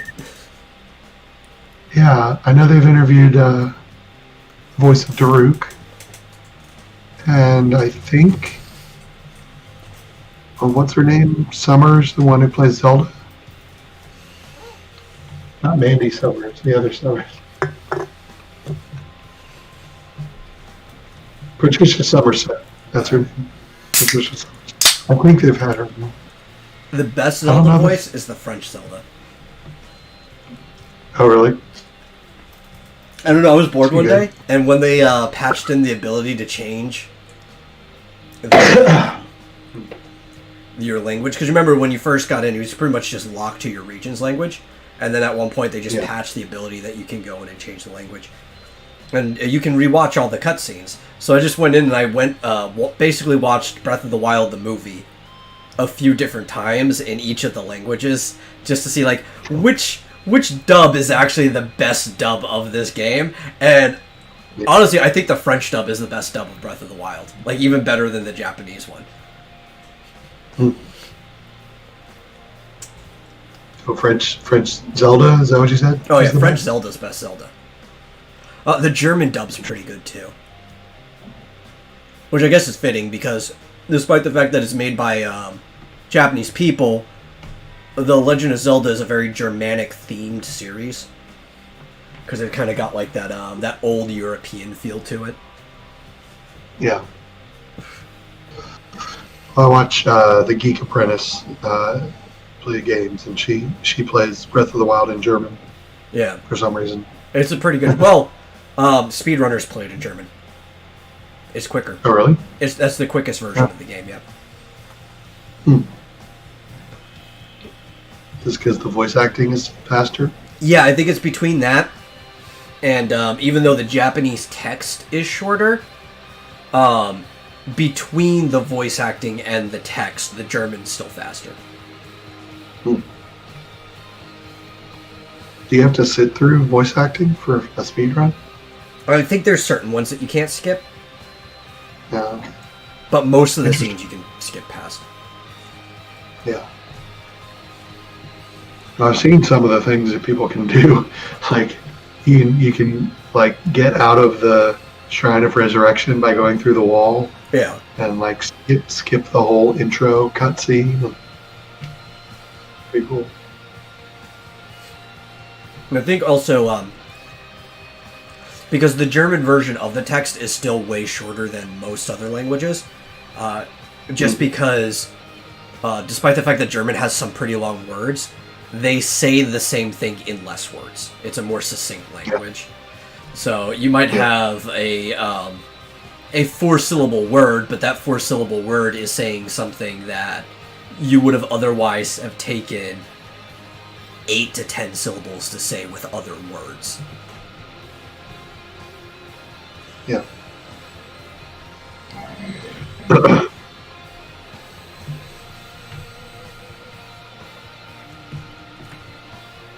But I don't know. I haven't kept up with the speedruns in a while. They might have changed to a different version, like the Japanese version, because the Japanese text takes up so much less space. If they just found ways to avoid every single cutscene and only have to worry about like the startup language, right? Yeah. I don't know. Follow a person on Twitch who's trying to get like the speedrun records for Ultima 3 on NES. Like interesting speedrunning RPGs. Yeah. My favorite one's when you can figure out a way to randomize those old games. Like, I love watching speedrunners who are specialized in the original Final Fantasy race each other on randomizers. And it changes where, like, important things are supposed to be. And with the original Final Fantasy, you do event breaking anyway to get to places before you're supposed to. So when you do that with randomized, like, items and chests and stuff like that, it becomes, like, a really hectic game. And they still end up finishing it in, like, less than an hour. Yeah. Yeah, I watch a lot of randomizers. And, The Link to the Wind Past Waker, randomizer is one of the best. yeah, Ocarina of Time stuff. Even Majora's Mask. The Majora's Mask one is really weird because it'll randomize fairies from different dungeons Yeah. and like collect all the fairies from a particular dungeon. Like, how do you even do that? In 3 Like, days. you have to go in 3 days. It's like, Yeah. maybe you don't have to do it, or Well, I mean, you don't have to Yeah. collect all the fairies to beat the game. Unless, like, I the guess. race tells you that's one of the requirements for winning the race. yeah. I mean, you'd have to take notes of where each one is. So that you'd be like, okay, I gotta get this dungeon's fairy. I gotta go here and here and here and here and here. It's crazy. Yeah. It's ridiculous. Especially because, like, if you don't get them all in one rotation, then they all just reset back to wherever they were. Yeah. Exactly. Yeah. No, I'm assuming that whatever version of the game, like, whoever made the randomizer, hasn't fixed that the initial fairy that you have to collect isn't randomized. The one that is in town. When I that was you need. watching, well, they must have it so that they're all gettable. Yeah, yeah. Like, if you have to get all the little pieces of the fairies. Yeah, yeah. But the one I was watching recently, the place where the fairy normally is, it was something else. Okay. But, I mean, the the original fairy fairy- has to be in town somewhere for you to be able to play the game. Yeah, it must have been in Clocktown somewhere. Yeah. Yeah. It just has to definitely maybe be on, like, a different script than, say, all the other randomized fairies in the game. Oh yeah, yeah. Yeah. All randomizers have to That, do like, something like that Yeah. so that it's playable. Yeah. Well, that's like there's two different versions of. There's not two. There's two different settings for the randomizer for Link to the Past for your seed, and there is like a box that you click on whether you want it to guarantee you get a seed that's beatable or not. Because some people that's like playing, what's it called, solitaire on the computer. Sometimes people want that random chance that they might get a game that they can't win, because that's all part of the discovery. But a lot of people, it's frustrating. So you're like, no, I only want seeds that it is possible to finish the game. It's actually beatable. Yeah, which all modern solitaire is like that. It's not like the old Windows 98 solitaire or whatever. All modern ones only give you winnable seeds because people get frustrated. Yeah, it's a change that happened back in like, I think it was 2011 or something like that. Huh. Yeah, I know. I guess I haven't played solitaire in a long time, but I always assume that it seems to be only like 25% of them are beatable. Yeah. But maybe like occasionally you'll find like an independent developer who just doesn't care, right? But all the ones that come with your Windows only give you winnable seeds. Interesting. Yeah. And a spider solitaire is always beatable. Yeah. Theoretically. But that's also because there's enough space that I don't think it's possible to get a version of the game that's not beatable. You can always just rearrange things until you get it. Yeah. But because of the way that original solitaire works, you can totally end up just a random draw where the card you need to be able to progress is underneath the pile. And you can never get to it. Yeah. I even have solitaire. I think most computers come with it now. But I even remember reading an article too. It's like, there will no longer be seeds that aren't winnable in solitaire. Huh. Imagine that. Yeah. Which I think is lame, honestly. It's because it's frustrating, sure, but that's just like part of playing the game. Is just the random luck that you may not win. Yeah, I mean, I used to play with actual cards. Yeah, and that happens with actual cards. Yeah. You shuffle them, right? Yeah. Interesting.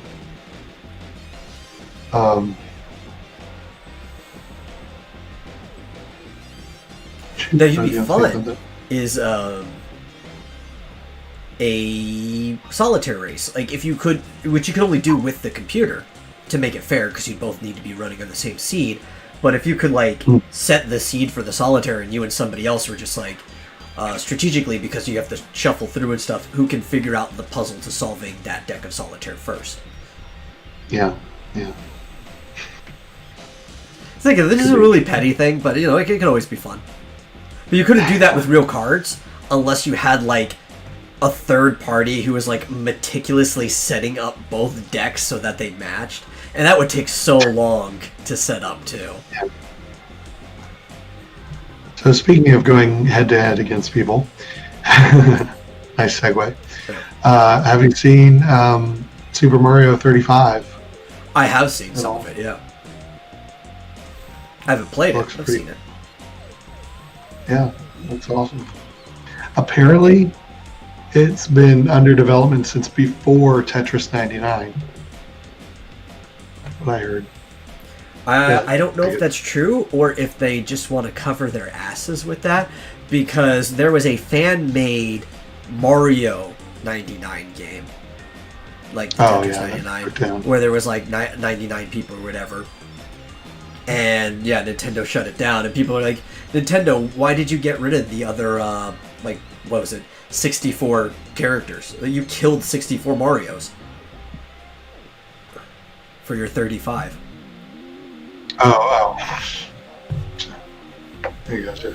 Well, it's hectic enough as it is. I've watched a few players play it, and especially like as you get farther along, and like multiple Bowsers start showing up on your screen and stuff like that. That's pretty cool. Yeah.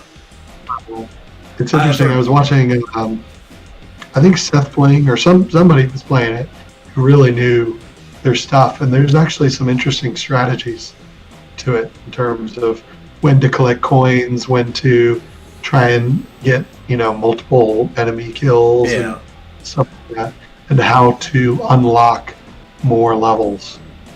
So there's some interesting strategies. You have to watch some watch some players on Twitch to sort of figure out. I think I've Exactly. only really been watching Craig Skitsmith, he was the creator of Screw Attack back in the day.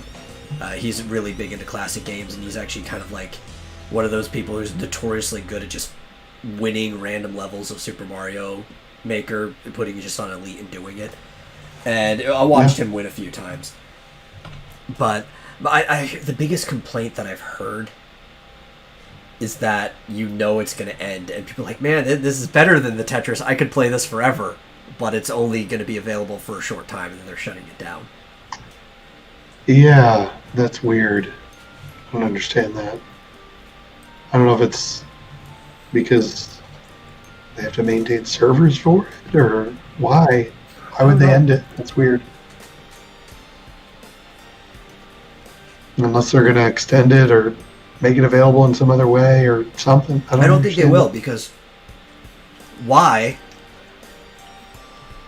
would they make Mario 3D All-Stars, or Mario All-Stars 3D, whatever the name of it, also end at the same time? It's a limited print run, but the eShop version of the game goes away. You can't buy it on the eShop anymore. Huh? It's all about like this limited time Mario anniversary, be a part of it or miss out thing. Yeah, I don't get that at all. I don't either. Like, are they gonna come out with a Switch Pro where it's loaded on there or only available on that? I don't know.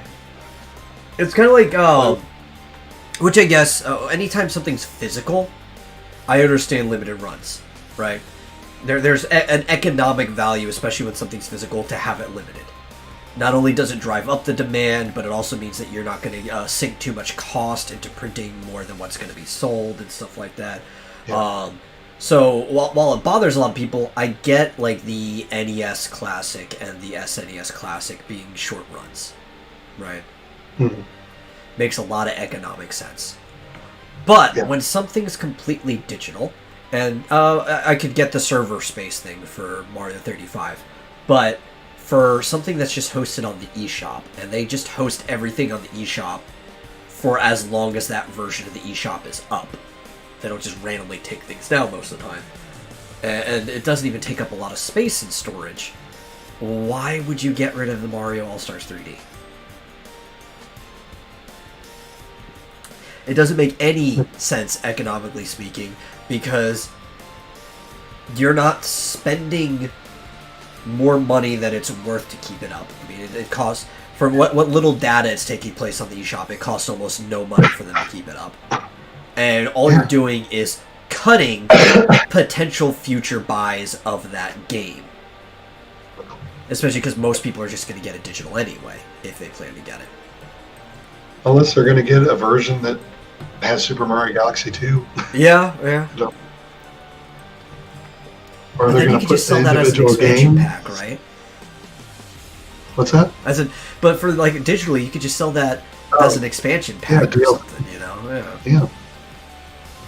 I mean, unless they're going to release the individual games separately after that, I don't know. Maybe. Which then, I mean, that'd be fine, but here's the problem. While I've heard, and I usually take speedrunners' opinion on this, because even though they look at the game from a more mechanical and technical viewpoint than anybody else who plays it, they also know the game inside and out more than anybody else who plays it, right? And the speedrunners have said that this is the definitive version of Sunshine. Huh? I'm cutting out. Oh. Or you are. Can you hear me? I hear you now. Okay. So, as we look at the speedrun communities, speedrunners have said this is the definitive version of Sunshine, which also makes sense because there's only been 2 releases of Sunshine ever, the original and this one. So other than that, you're looking for a ROM, and it may not be the best ROM. Yeah. But this is actually the worst version of Super Mario 64, which there have been several re-releases of Super Mario 64, including a Virtual Console version. There was Super Mario 64 for the DS, which is actually kind of the most definitive version of 64 to this day, and then there's the original one. But this one, there's all kinds of like bugs and stuff that happens. There's debugging that wasn't even in the original game. I've actually seen in person somebody fall through the map in a way that they never did in the original game. Really? Yeah. So, and this has been my problem. They originally said they were going to delay it, but then apparently they doubled back on that immediately when there was a huge backlash of people when they said they were going to delay it and it wasn't going to meet up the anniversary date. My hope was that if they were going to delay it, it's because instead of just making these ROMs, because most of the data for this game are the emulators in the cartridge or whatever that actually let you play what are effectively just ROMs. Slightly modified because apparently they were missing some original files for certain things and they wanted to change stuff too. Like the So Long King Bowser that everybody always says sounds like So Long Gay Bowser was just changed to Bye Bye, which I believe is the Japanese version anyway, because his name is King Koopa in Japan, it's not Bowser. So I think it was always Bye Bye. But there were some mild changes to the game, some that aren't effective to changing your experience, some that are, like you can't do the long back jump anymore, so you actually can't get up the infinite stairs before getting the star cap. You can't like cheese your way up there the way speedrunners do. And it's like that won't affect most people playing the game, but that is kind of like a bummer change. I thought they were going to actually make a HD version of these games, because these games aren't even in HD. They have the compression taken off. Yeah. So if they stop selling these because individually they're going to actually render them in HD, like from the ground up or whatever, that would be fine. I just can't imagine, in the state that they are, being worth any substantial amount of money individually.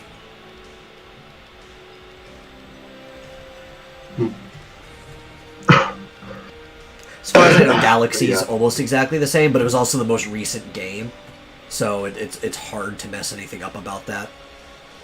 Yeah.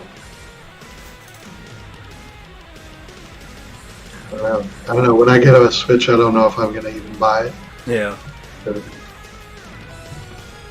Mario's not my favorite series anyway. Now, if it was a Zelda collection. Oh, yeah. I probably would, even though I've, recently played. Well, you think, okay, so because Wind Waker and Twilight Princess had both basically just been, not remade, but relit and slightly modified, because that's really all they did was change the lighting for the shader models, but relit and modified to work in HD so recently that, I mean, there should be an anniversary coming up for Zelda soon, too, since all these games are made so close to each other. For a Zelda anniversary, as a very underserved series when it comes to stuff like this, they could easily package both of those games together for the Switch, and maybe even include a third one. Like Skyward Sword HD. I would love that. Especially more than Ocarina of Time, with how many times that they've re-released Ocarina of Time already.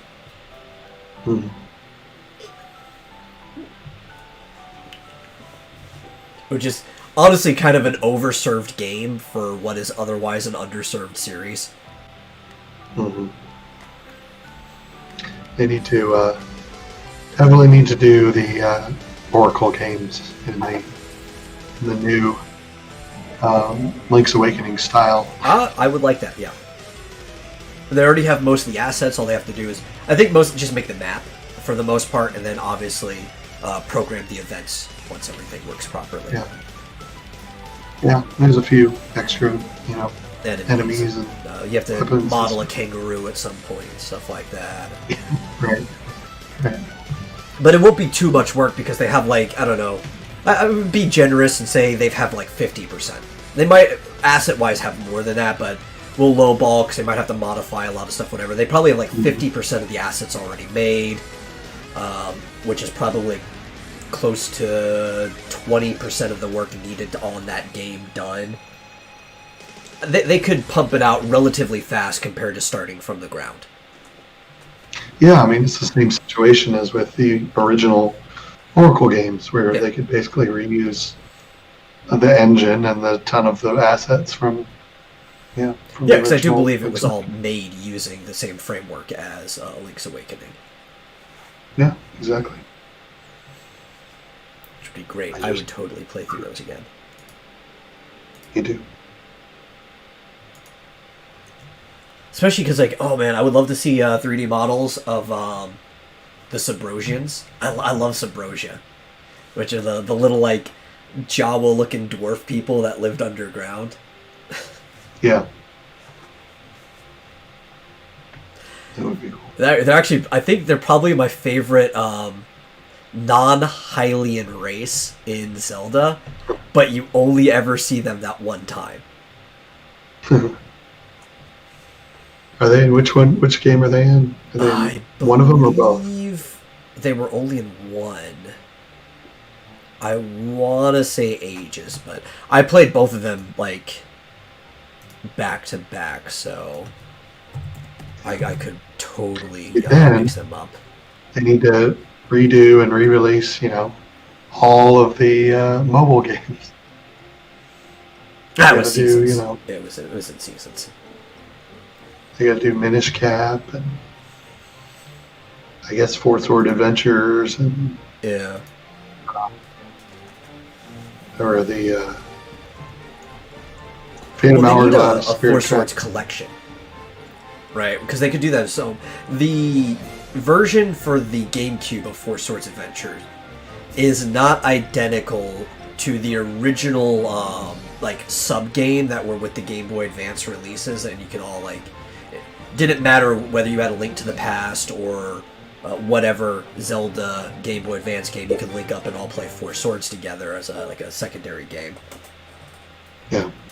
So they need a collection, and I believe there was another version of it too. So there's effectively 3 different Four Swords games, even though they're all supposed to be the same game. Mm. And it would be nice to just have like one collection where you could play through all the content for it on the Switch or something like that. Yeah. Especially with online now.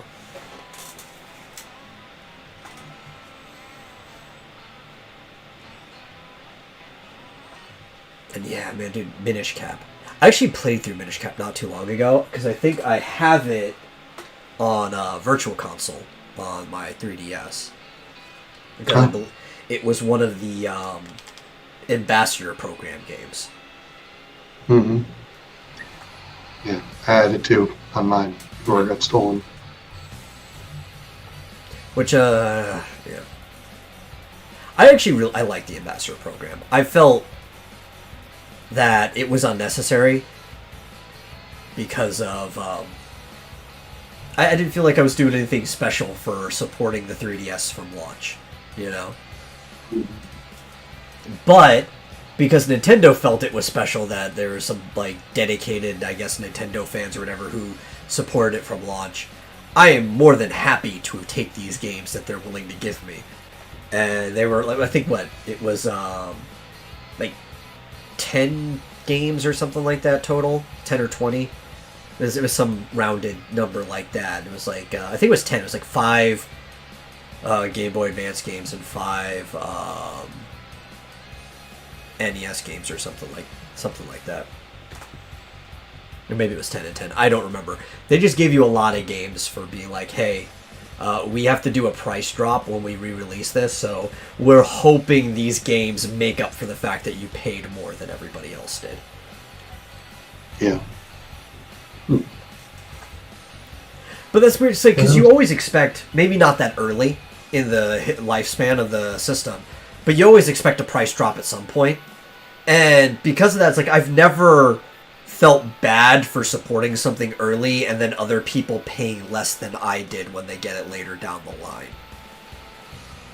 Yeah, as long as it's, a reasonable amount of time. Yeah, or as long as, I feel like it was worth it,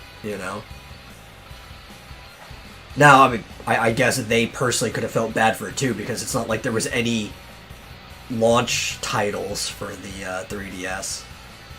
Yeah. So, I could justify their decision, but I personally didn't feel bad. I didn't feel like they owed me anything. Yeah. I mean, I got it, and I already had, since it's backwards compatible, I had my whole library of DS titles. Yeah, and they were still giving you plenty of entertainment. They were supporting things like there was shortly after launch, Nintendo Video came out, so they were giving you like 3D video entertainment on there. There were face raiders and the AR games and stuff. There was plenty of stuff to do with it. It's not like they cheaped out on it or anything like that. Yeah, I was going to say, play face raiders. Yep. The Street Pass Plaza was a cool thing. Like I kind of miss it. I wish. I mean, I could still use it if other people had their 3DSs on them, but I wish the Switch had some type of plaza or anything. I liked the Mi Plaza on the Wii U, like the kind of like top screen thing, and you had like the posts from everybody and stuff like that. The games that they've been playing, and I kind of like that. I wish that didn't go away. Mm-hmm. Yeah, I played all those games. Yeah. It kind of came with it, where you'd have to, get things from other people, and I used to play those all the time. I even paid for the bonus games because I was tagging so many people, especially if you go to conventions and stuff like that. That it's like, man, how many? Me too.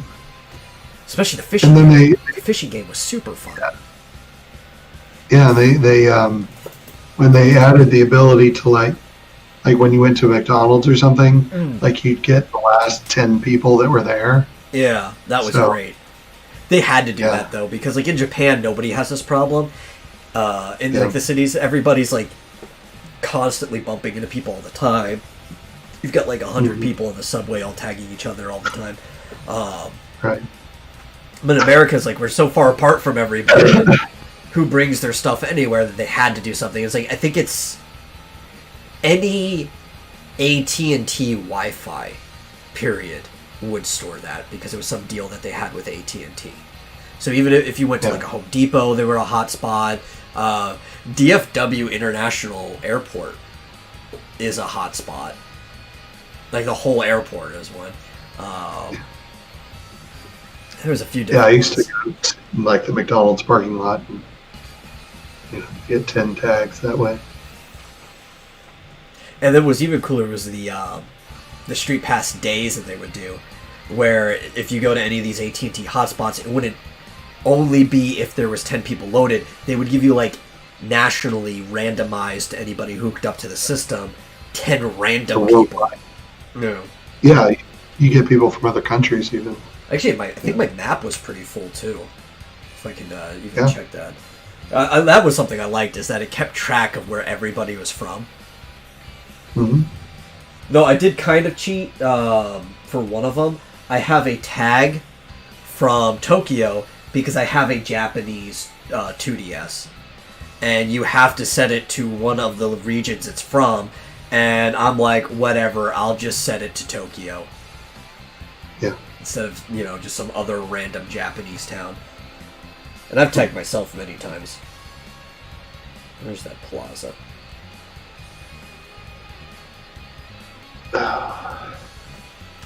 Or, like, I love the fact that this had themes. Like, I like the Switch. Yeah. Don't get me wrong. It's a great console, but... Froze up for a second again. Oh, okay. But, like... That's right. The Switch is I am boring really compared get a to... new Switch one day. Yeah. The Switch is boring compared to the 3DS in many ways. Like... Yeah. There's no themes. There's no music just starts playing the second you load your Switch up. They don't have community interaction things like the Street Pass Plaza or like Miiverse or anything like that. It's just kind of like... It's a dry experience that you expect from older systems. Which isn't necessarily bad, but it's just... It doesn't have the flavor that Nintendo has slowly been bringing out of their systems up until the Switch.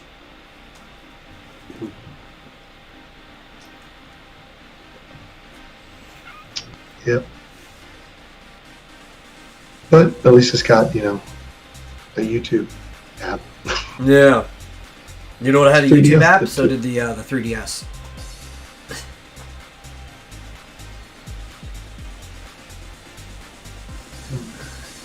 Where is... That's what I want. But yeah. I don't know. Because I don't have any reason Rambo to bring... in Mortal Kombat. Huh? It's Street Fighter music? No, go ahead. Yeah. No, I was saying that they're releasing Rambo in Mortal Kombat 11. Oh, okay. Yeah. Mortal Kombat's always had like the weirdest crossovers out of any game. Especially like it's used to having movie characters being injected into it. Yeah. I remember. I don't even understand. I guess people are upset about it, but I don't know why. I don't either. What was it? I think it was Mortal Kombat, maybe 8. Maybe it was 7. It was like 7 or 8, and it was like Freddy from the Nightmare on Elm Street was being put into the game, and everybody's like, "What? Why is Freddy Krueger being put into the game?" And it's not like anybody's mad. It's just like that was the first time it happened, and it was like the least expected thing to happen with Mortal Kombat. And it was after that you're just kind of used to it now. Yeah. Yeah. Freddy Krueger in Mortal Kombat? Unheard of. When are they going to have, when are they going to... Zelda is basically going to... Mortal Kombat's going to end up being like Smash Brothers. Yeah. Though in many ways, because the earlier Smash Brothers games were strictly like games that had been on Nintendo. In fact, actually I believe originally it was all just first-party games. It wasn't even like third-party characters who'd been on Nintendo. That Mortal Kombat was doing this before Nintendo was getting characters that were licensed outside of their like company and stuff like that. Yeah. So if anything, Super Smash Brothers is actually more like Mortal Kombat. Is Mortal Kombat going to add Steve from Minecraft? That's the question. You know what? No, probably not. But I'm surprised Killer Instinct hasn't, since Rare is owned by Microsoft. Mm-hmm. They do have which one is it? It might be Zitz. It has one of the Battletoads in it. Interesting. Yeah. And Battletoads. That new one looks so awful. You saw the trailer for it, right? Yeah. It looks like a PBS series. Yeah, it's very Kellogg style. Yeah. Oh god, I'll never finish it. I have 46 out of 50 states. Oh, goodness. I think I had about that many too, something like that. Venezuela, Austria, Germany, Ireland, Netherlands, Norway, UK. Man, I got a lot of stuff. UAE, Bermuda, Japan, Anguilla, Antigua and Barbuda, Argentina, Canada. I got like 6 different regions from Canada. I think I heard like Anguilla is like the default. It might if you don't set your region, like that's why everyone has that. Because like if you don't set your region, from it defaults too. So, that might be true. Yeah. I think I read that because I was like getting a ton of people from there. I was like, the hell is Anguilla? Yeah. I have like Ecuador, Guatemala, Mexico, Nicaragua. Yeah. I got a lot of regions. But also, they used to go to conventions all the time, so like you just get random people who come in from out of town tagging you. Hmm. If conventions ever start back up, I might still just bring my 3DSs with me. So yeah, just to see. Just because there's probably gonna be some other random guy. It's like nobody else probably does it anymore. But I used to get all my tags at conventions, so I'm gonna bring it, and then we'll just be the 2 people that connect with each other, and it'll be like a virtual high five, like hey. You'll never even know who it is. Mm-hmm. Well, they'll probably get I'll probably bring all 3, so they'll get 3 tags, and they won't even know it's the same person. Yeah. If it's a comic one, I think they'll probably know it's me. Because honestly, if I'm ever going to a comic convention again, it's only because it's like a smaller one, and I have a booth there. So, like, on my main one, it is the metal, and he shouts X Dynamis Chaos when you meet him. So if there's, like, an X Dynamis Chaos booth. Yeah, there you go. Good advertisement. Yeah. Well, it would be if people still had 3DSs. But, you know, who's going to bring it around anymore now that's been discontinued? Yeah, they do need to add Street Pass to the Switch. Oh, yeah, that'd be great. Or some type of just community function. The closest thing to a community function they have is Animal Crossing, and you have to buy that and pay for online. Mm-hmm.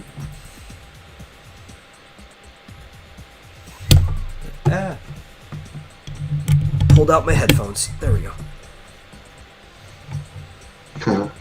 I don't know why mine is freezing up all of a sudden every once in a while, but I don't know. Seems fine on my end. It's probably your hotel Wi-Fi. okay. I guess so. Oh well. It's working for the most part. But it was weird too because the other companies have kind of stopped doing that as well. Because for a time, and I don't remember which one of them started it, but I hear chocobos. I know, I was gonna say. Okay, it was from the remix that's playing on in the background. It's a Go Boko Go remix. What was he getting at? Oh, every one of the three big systems were doing social stuff for a while, right? Because you had like Xbox had their whole avatar program. They were chat rooms and stuff. There's PlayStation Home where you made like a full body avatar and everything, and there was all like the Me plazas and stuff. And then they just kind of like, oh, well, that was a thing we did for a while. Now we're done. Mm-hmm. Yay. Oh well. Yeah. Like, I like Kind of like that motion. stuff. Yeah.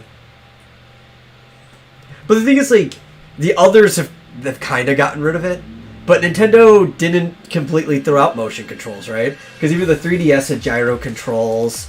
The Switch still has some stuff that uses motion controls with the Joy-Cons and stuff like that. Mm-hmm. They just figured out better ways of including it in the system without, like, holding developers' hands back and stuff like that. Yeah. Because I think that was the biggest problem with the Wii. You could still technically play a game, or, like, make a game however you want as a developer, but Mm-hmm. I think it was up until the Classic controller was released, or they told developers how you could program the game to let you use GameCube controllers, and hardly any game did. Despite the fact that, you know, every Wii had a GameCube controller port built into it. But until the Classic controller and all these add-ons were released, you're still making a game where you had to hold this awkward Wiimote and possibly Nunchuck add-on to play a game like you would on any other system, even if you didn't use the motion controls. And that seems really restrictive from, like, a design standpoint. You're going to force people to build their controls around your awkward controller. Yeah. I can only imagine how developers felt with the 64. Like, what is this thing? Well, it's actually two different controllers in one. There's standard grip with the D-pad, and then there's the secondary grip if you want to do it with the joystick. So we have a trigger button for each of these two grips. The L and the Z are actually just the same button, but you can choose to program based on either one. You're like, why? Why would you make a controller like this? This doesn't make any sense, Nintendo. Like they couldn't figure out how to have a D-pad and an analog stick on the same controller until... Yeah. And then like, PlayStation does it with their DualShock, and you're like, oh, yeah. We could just do That's that. how you do it. Yeah. And then the GameCube controller comes out, and that's like, even ergonomically, the way it's shaped to hold a grip, it's still actually one of the best controllers ever made. That's why some people are still using it. And Nintendo's like, guys, will you please get over this controller? You're like, no, just keep making the port for us and we'll use it. So Yeah. they're just like, okay, fine, we'll make those adapters work with the Switch, and then they'll just read as Pro controllers now. Yeah. I find this to be pretty good. Yeah, that looks like a good controller. It's kind of like almost the best of both worlds. It's halfway between like the classic controller from the Wii, but also it's got like a PlayStation style grip, so it's pretty ergonomic. Yeah. Yeah, I'm thinking when I do get a Switch, I might get that thing that goes, I don't know what it's called. The thing that adds these things to the sides. Oh, the Procons? Yeah, whatever. They're called. Yeah. It's really just a piece of plastic, but it looks pretty cool. I saw it advertised on a couple of YouTube channels. Yeah. Because, like, you know, the Switch is great design, don't get me wrong. But when you're playing it with the Joy-Con docked on the side, it is not ergonomic in the slightest.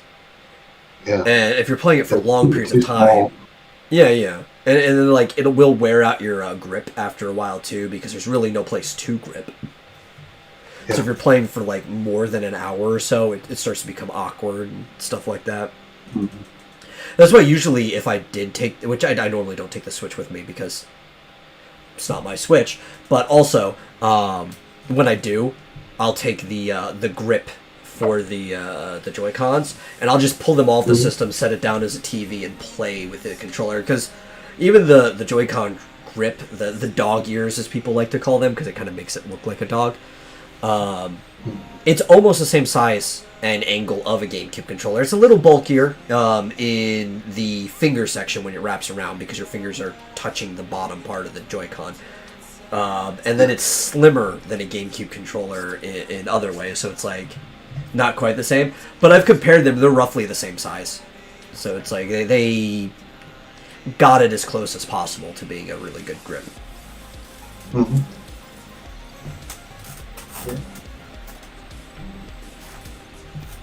Actually, I don't even complain using that. If somebody were to like, I went to somebody else's house and they just had an extra set of Joy-Cons and they tossed that grip at me, I'd have no problem playing any game with them docked in the grip. It's perfectly fine. I don't get people who get all hyped up about their Pro controllers. Yeah, I'm never getting a Pro controller again. Because my last one got Joy-Con, or, The drift. analog drift, and I'm like, and it was after like a couple of months, and it was like, okay, well, I just threw whatever it was, $60 out the window, whatever it cost. Mm-hmm. It's like, oh my god, that was such a waste. This is completely useless. Once it gets drift, you literally cannot use it anymore. Yeah. Awful. Well, it also depends on the game and which direction it's drifting, because it can be worse depending on the game. My brother plays a lot of Smash Brothers. I have no idea which Pro controller he's on now, but he likes the Pro controllers. And one of them, I think it was like his first replacement one, started drifting after a month of wear and tear. Because he plays a lot of Smash Brothers. And if Smash Brothers, you need to fast fall to do certain combos. So you need to hit down real fast so you fall faster. And because of that, it started drifting downward. Which is bad, because then it can randomly cause you to fast fall when you're off the stage. Oh, yeah. Yeah. So there's been a few times, and like if he's aware of it, if he's consciously thinking about it, and he sees himself moving faster, he can hold up, and then he can like jump to cancel the fast fall or whatever and get back to the stage. Like, he can work around it, but honestly, it's not something you should have to work around. And he's died several times because he stopped holding up. And he's like Princess Daisy floating off the side, and the drift happens, and she just pulls her umbrella back in and then dies. Yeah. He's horrible. Yeah, I would just always like walk off cliffs in Breath of the Wild and stuff like that. Damn it! Stop it. Or it actually did it to him recently in Mario, because he went and he got the 3D All-Stars, and he was playing 64, and my mom was in the room. and she asks him for something real quick. So he puts the controller down, thinking he's standing perfectly still, and then Mario starts walking on his own. And I'm sure you know how notorious the physics in Mario 64 are. You've played 64. He just slowly walks to like a bump that's like this high off the ground, and because of that, it causes Mario to trip due to the physics. He's at the ice level, and he trips onto his stomach and then just starts sliding. And now that he's sliding, stomach first, there's nothing you can do. Once you're in that animation, you're stuck sliding until you come to the end of a hill or hit a wall. So he just starts sliding off the edge, and it's like I can't remember the name of the level. It's the first snow level you could go to. That's basically like one big slide, and it's got like the other slide with the penguin race in it. And he's at the spot with the bridge that the snowmen are jumping across. So he just starts sliding to the edge to this like second hill that goes down. There's nothing to do, and he just has to watch Mario die, all because the Joy-Con decided to drift on him and he tripped over a rock. Yeah. It was like, he recorded too. This is the dumbest fucking thing I've ever seen in a video game. Cool. Well, do you have a soldering iron by any chance? Not anymore. That's the problem. You can fix those Pro controllers, but you have to take some soldering. I need a new soldering iron. Yeah. And various solders. Because fixed... anybody knows you need the right solder for the right job. That's right. Yeah, I fixed Joy-Cons with a very cheap, it's like a $15 repair kit you can get from Amazon that repairs up to 3 of them. But all it takes is a screwdriver for the Joy-Con. Requires soldering for the. It's the same kit, but you have to do some soldering on the Pro controller. It's not as bad or as good as the old controllers like the GameCube or the 64. What? Your controller's starting to wobble to one side? Oh, well, it's mostly analog, so that means your problem is there's either a crumb in there that you can clean out, or the spring is wearing down, and you could just put a new spring in its place. Yeah. On these, you have to replace the whole unit, because it's basically, it's got dust. Yeah. It basically clicks, whatever it is, this metal shavings that gradually build up inside there. And I've tried opening one. Like after I replaced it, I was like, I wonder how hard it would be to just clean it out. It's like impossible to open without destroying it. Yeah. Like a lock's closed. That's why they just ship you a whole new unit that you just pop out the old one and stick in the new one.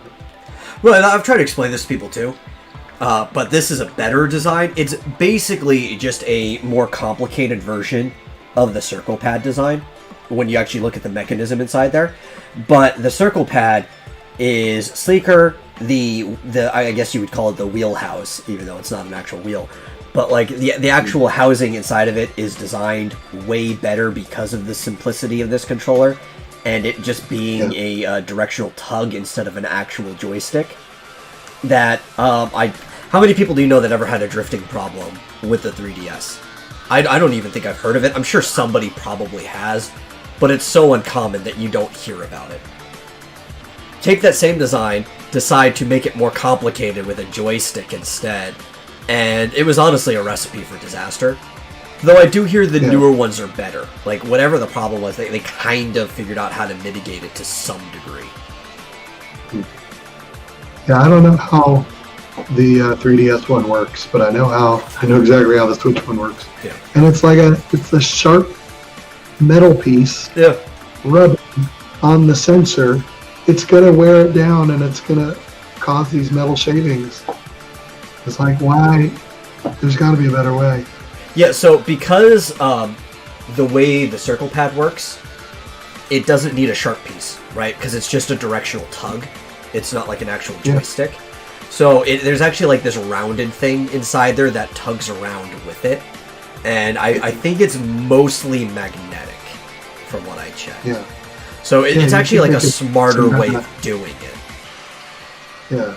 You think they could put some kind of rounded, softer magnet on Yeah. the end that rubs against it or comes close and Yeah. doesn't scrape. It literally scrapes off metal. It's crazy. Yeah, well, I don't even know why they Otherwise- needed a joystick, really. The only problem I've ever had with the circle pad, and I'll use the other one as an example for people looking, is that eventually the rubber comes off. Yeah. It just Well, happens. same thing happens. The Yeah. same thing's happened with my Joy-Con. Yeah, yeah. So it's like, the circle pad was great. I've never had any complaints about using it. It's smooth. It's fine. I would play Super Smash Brothers on my 3DS. Perfectly fine. I'm not a huge fan of the C pad, the tiny Yeah. one, but at least it's something. But like, why couldn't you just make two Joy-Cons that had a circle pad each, right? And Yeah. because I know your problem with the Pro Controller or even just your normal one and having to use a shell case, if they were Joy-Cons, you would be able to store them easier in bags and stuff without having to, or if the Joy-Cons were circle pads, without having to worry about the stick tilting up and stuff like that all the time. Yeah, exactly. Like, Could have stuck it in my computer bag. I don't know why. The circle pad is a good idea. It's a much better design than the Joy-Con. I don't know why they couldn't have just went with it. Yeah. Oh, but people like their joysticks too much. We got to make sure they get them. Yeah. It's these things. I don't find these particularly compelling. Oh, These okay. could've I had been literally circle- no idea what you were holding sorry. because it was reflecting at first and it was being green screened out. But I see it Yeah, now. I saw that. But yeah, these things. That's basically what the Joy-Con is. Yeah, These could have been circle pads, they could have been. but They're perfectly no fine. drift on these yet. I don't know. And the circle pad would be better because you've seen the Valve controller, right? Where they don't actually have joysticks. It's like a smooth dipped pad, and it's basically a bunch of inputs that are heat sensor, and it reads where your thumb is as you're moving across it. So it's almost like a touchscreen, but it's not. And they talk about haptic feedback, right? Because it's very awkward for people.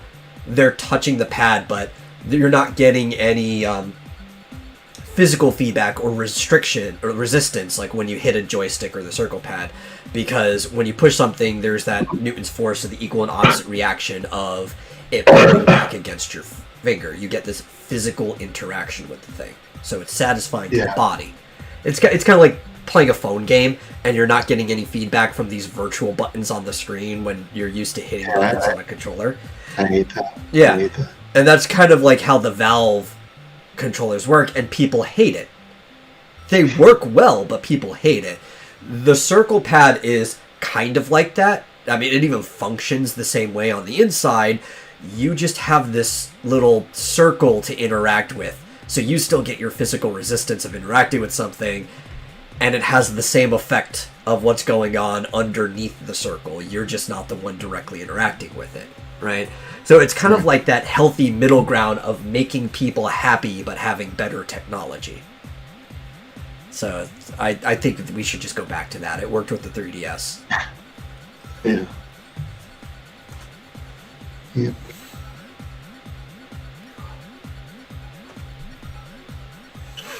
I'm looking at this picture right here. I guess that's supposed to be Calamity Ganon.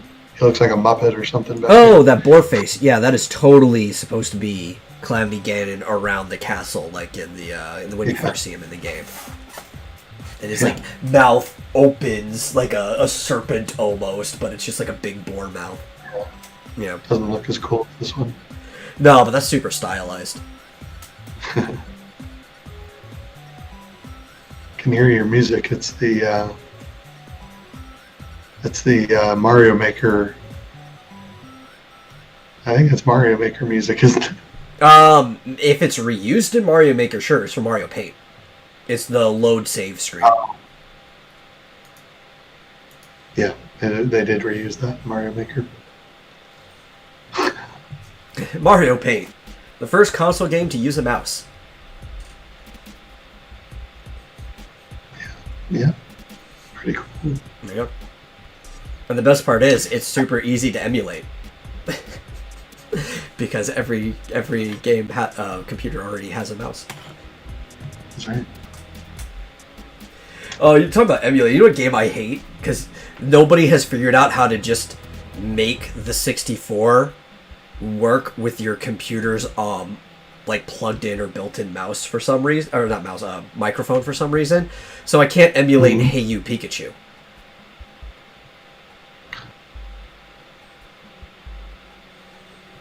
I've tried several times, but no emulator works with your onboard microphone.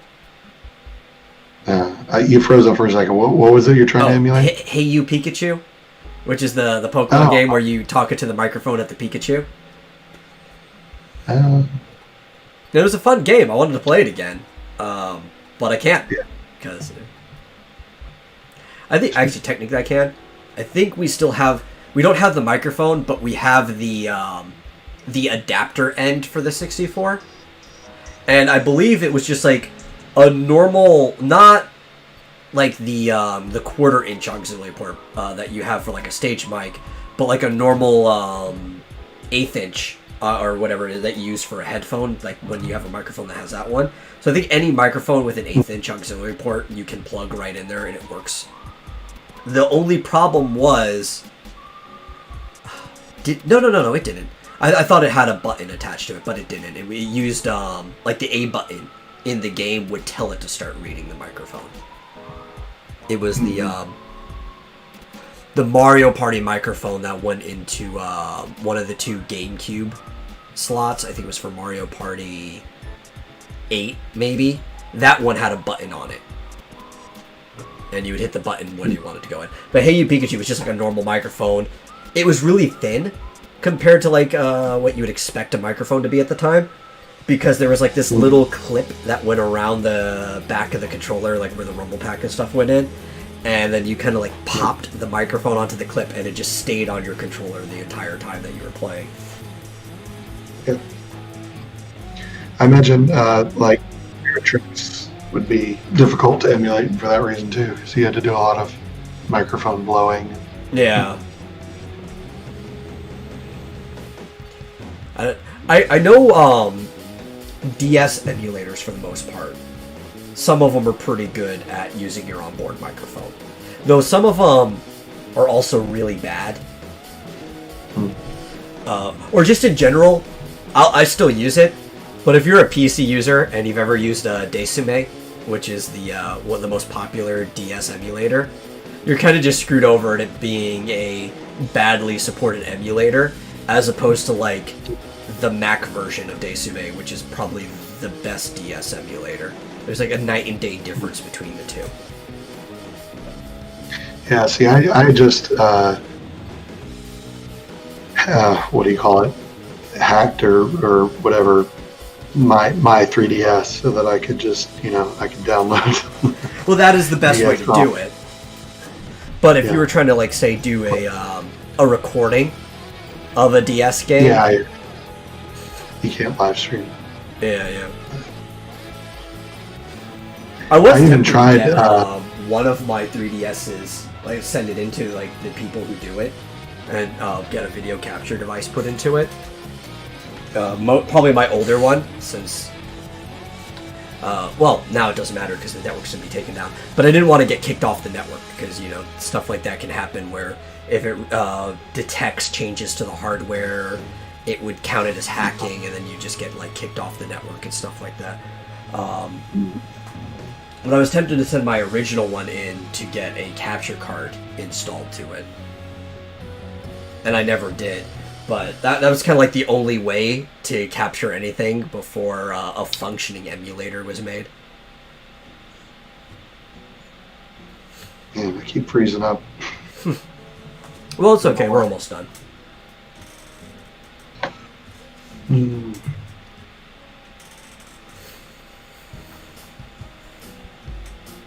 Oh.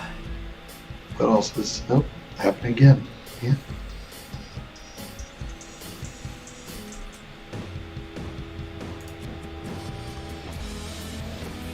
There we go. We did get an announcement on when the next updates for Genshin are going to be. Oh yeah. Yeah. So there's going to be a minor update on November 11th, which is going to be mostly like bug fixes and quality of life stuff. As well as I think they might introduce another character or something like that. But by December 23rd, so close to the solstice, they're going to actually add an entire region to the map, which will obviously come with more story content. So I'm I think excited for Fall that. Guys 'Cause I've been Season enjoying 2 this game. is live. Yeah, Fall Guys Season 2 is live. That's the medieval one, right? Apparently, yeah. But yeah, I gotta get into more Genshin Impact before they do the update, presumably. Yeah. So that I know what's new. Yeah, things start slowing down in that game pretty much as soon as you hit rank 20. Because it can go really fast and you can invest a lot of time up to rank 20. But once you hit rank 20, I wouldn't say it slows to a crawl, but it starts to ramp down. And I don't know if it's because they want to enforce longevity into the game or whatever, but it's a little frustrating to me once you get to a certain point. Because at 29, you are stopped automatically getting story missions. And then you have to, every day you get 4 daily commissions to do. Like it's like a daily quest thing that resets. And every 8 you unlock a key for story quests.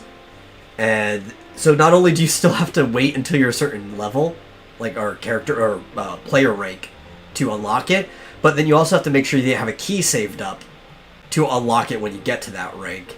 And you can only ever have 3 keys stored at a time.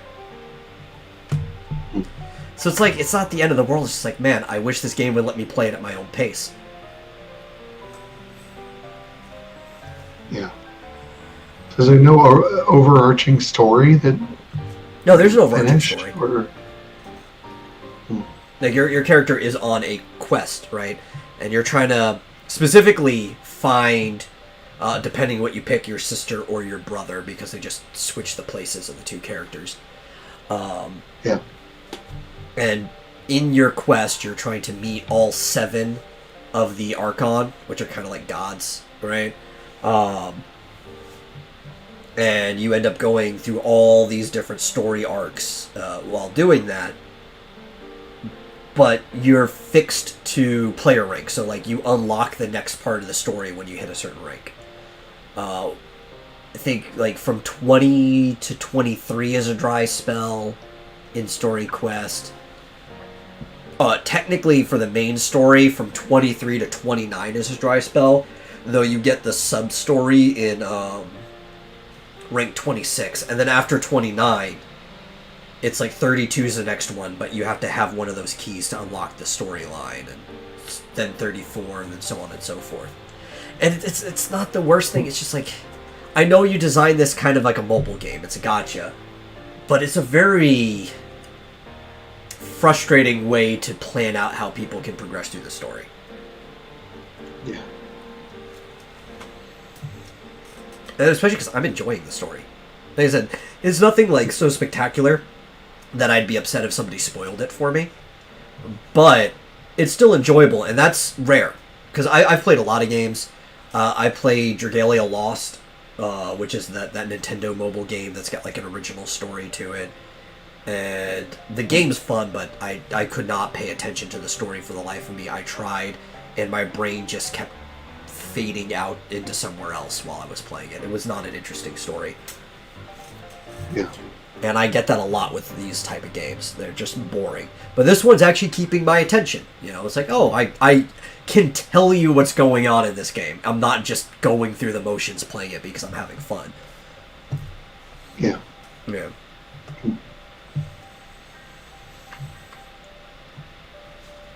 I don't even think I'd mind it so much with the key thing if it was every 4 commissions, because then it'd be like, okay, every 4 commissions means once a day I have the opportunity to unlock another story quest if I'm at the level to do so.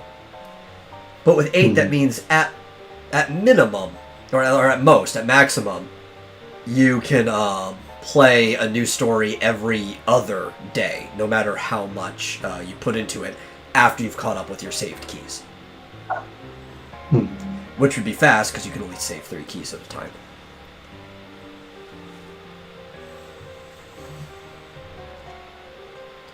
Yeah, I know. I wouldn't design a game that way, I'll tell you that. Yeah.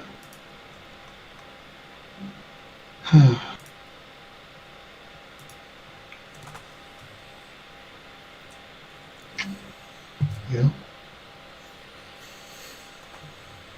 I blame the Chinese. So why is Among Us so popular all of a sudden? Hasn't that been around for a long time? Yeah, since like 2018, I think. Yeah. But I think it's because people are only just finding out that it exists now. I don't know. It's not my game type. Like, I can't get into it. I've watched people play it. It's like I would not enjoy myself playing this game. And then it's like one of those, well, you know, it's not the game itself, it's the people you're playing it with that make it a good game. It's like, okay, but if that's the case, then I could play literally any other game with those same people, and that would also still be the case, so why don't we just go play a better game? Yeah. Because people give me that excuse all the time, like Minecraft, oh, it's the people you play it with, or this or that or whatever. It's like, oh, okay, well, why can't we just go and play a more fun game then, if we're just going to still play it with all these people? I don't get it. It's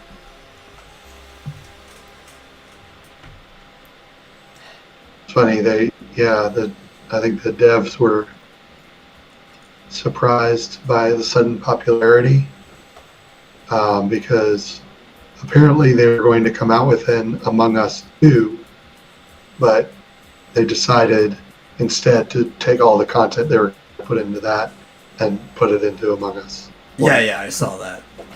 Which, I mean, it's still good. Like you know, instead of like forcing people to get another game, it's just going to be there. Yeah. Makes sense. There's 2 changes I think need to be added to this game. Right. Change 1. I think you need to be able to hide the body. Yeah. Which, it would make it hard to hide the body. So if you get caught hiding the body, that's still pretty damning on you. But it adds like an extra level of gameplay. And you need to be able to board up vents. But if you can board up a vent, the killer, the imposter, needs to be able to board up vents too, so that mind games can be played. Because if you catch the imposter boarding up a vent, you're less likely to think that they're the imposter. It's like, yeah, I'll take the sacrifice. I don't really need the vent anyway. Yeah. I was watching Nick Ripkeda play it the other night, and he had no clue how to play the game. You would think if he was the imposter, though, he would be really, really good at lawyering his way out of being caught as the imposter. Yeah, but he didn't seem to get the point of the game. Yeah. Like, he didn't get that the whole discussion was supposed to be to convince people to vote for somebody. It was just like, you're not getting it, dude.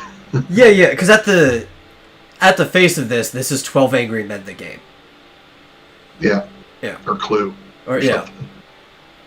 And honestly, actually, that would be a fun game. Can we make an interesting discussion game? Because I think the idea of discussion games are cool, but could we make an interesting discussion game where there's like a bunch of randomized court cases, and you have to be a juror with 11 other people, and every character is given a win condition, and you don't know if your win condition's like, the win condition is the person needs to be found guilty, or the person needs to be found not guilty, or you need to draw out this discussion for 10 minutes or something like that, right? Like, everybody's got a different win condition, and you don't know what the other people's are. or if somebody else's will line up with yours. Your job is just to sit there and to try to argue with people in a way that fulfills your condition without letting them on what your condition is, because once somebody knows what yours is, and if it is at odds with theirs, then they're going to intentionally put a hole in your plan. Yeah. Like, it would be a pretty hard game to set up, but I think this could be like a really fun game. The problem more so would be coming up with all the random court cases that could happen than actually mechanically setting up the game itself. Though, I think at the same time, you could probably outsource that, because there's probably like just a lot of real life court cases that have gone to jury that are, you know, being the fact that they're court cases and public information, they're in the public domain and you can just use them as long as you don't use anybody's real names. Yeah. Yeah. I don't know. I think that sounds like too much reading. Probably. But I think this would be a very unique and interesting game. Yeah. But 12 Angry Men. Yeah. I found it funny that like he would be like, well, I think I know who it is, but I'm not going to say. I was like, wait a minute, you're supposed the point to say. You're supposed to be convincing everyone else of who is the imposter. He was like, well, I think I know who it is, but I'm not going to say. It's like, you not understand this Was game. he drinking?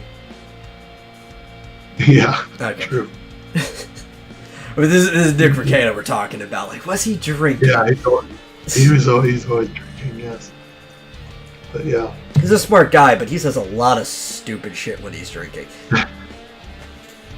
Yeah, he was basically voting because they had like people, you know, with names like Ron Toye and Monica Rial like showing up in the game, and he was like, I don't trust that person. I think we should kick that person out. Just based on their name. Yeah. I think I watched him do this once. Didn't he do like a playthrough of Phoenix Wright? Oh yeah. His commentary, just seeing like a drunk lawyer playing through a game that honestly doesn't really understand the law to do a lot, is just hilarious. Yeah. Well, what's funny is that like the Japanese legal system is very different. Well, plus the game probably doesn't even follow exactly the legal system, but it was a lot more. It's more like the Japanese system. So yeah, it was very confusing. But it takes place in America, right? So it's like it doesn't even follow the Japanese system, but it's more like the Japanese system, despite the fact that all the events take place in some fictionalized version of the United States. Yeah. He was like, wait a minute.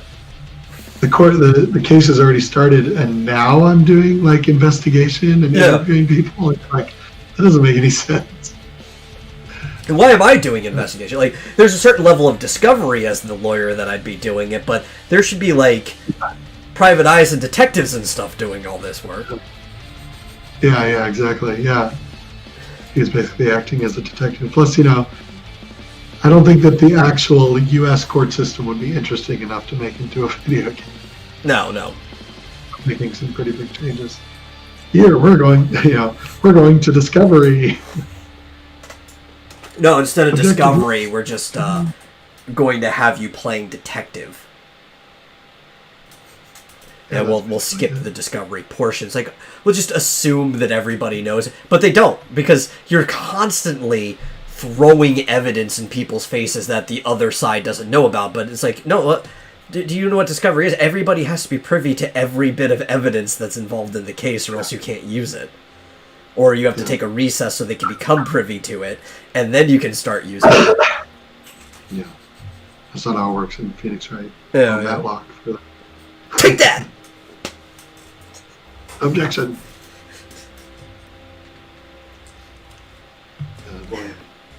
But they're great visual novels. I definitely recommend anybody who hasn't played Phoenix Wright to go through and play the Ace Attorney series. Yeah. I'm definitely going to be playing Bloodstained Ritual of the Night after this. Yeah. Assuming it's not too big of a download. Phoenix Wright, Ritual of the Night. Objection. I watched someone playing some Castlevania game that the name of it sounded like a 3DS game. I was like, surprised. Like, is this some kind of upgraded version? This was an Xbox Castlevania game. Hmm. I thought it was Dawn of Sorrow, but it was something else. Dawn of Sorrow is my favorite Castlevania game. Wasn't that a DS game? Yeah. There was the Game Boy game Aria of Sorrow, and then the companion DS game Dawn of Sorrow. They both starred Soma Cruz, who was like the reincarnation of Dracula in a sense. He's not like completely his reincarnation, but he is linked to his soul. So he kind of has like vampire powers without actually being a vampire. And it allows him to like absorb the souls of monsters and use them as like weapons and stuff like that, magic powers. And eventually he becomes Dracula's vessel, but then you go through like this weird thing of playing as Julius Belmont to get this pendant. And then it's weird, it's almost like you're doing a time travel thing, because you get the pendant in the other story. But it stays in your inventory, and then you go back to the same game with Soma, put the pendant on, and redo the scene, and it stops you from being incarnated as Dracula, and then you go through like the other half of the game. Like, you thought the game was over at this point, but there's still like half the game left. Yeah. Yeah. And then you end up going to hell and fighting Dracula. It's a fun game. Yeah, I played it a long time ago. Yeah. I just know Dawn of Sorrow starts with DS. So that's Yeah. what they call it. And a lot of DS games did that too, like Dual Symphonies and stuff like that. Yeah. No, this was, someone was playing Harmony of Despair. Okay. Oh, I got it confused. Or I thought maybe it was Harmony. Wasn't there Harmony of Dissonance? Isn't that one of them? Yeah, I think that's it. Let me look what it is. Yeah. But yeah, this person was playing Harmony of Despair. Which, Harmony of really Dissonance is an oxymoron. Cool. Right. Yeah. That was a Castlevania game. That was available for the Game Boy Advance and the Wii U. Yeah. Cool. Well, Harmony of Despair was on PlayStation 3 and Xbox 360. I'm assuming it's probably a follow-up to the same storyline, since the Castlevania naming mechanisms, usually one of the names is the same if it's following up.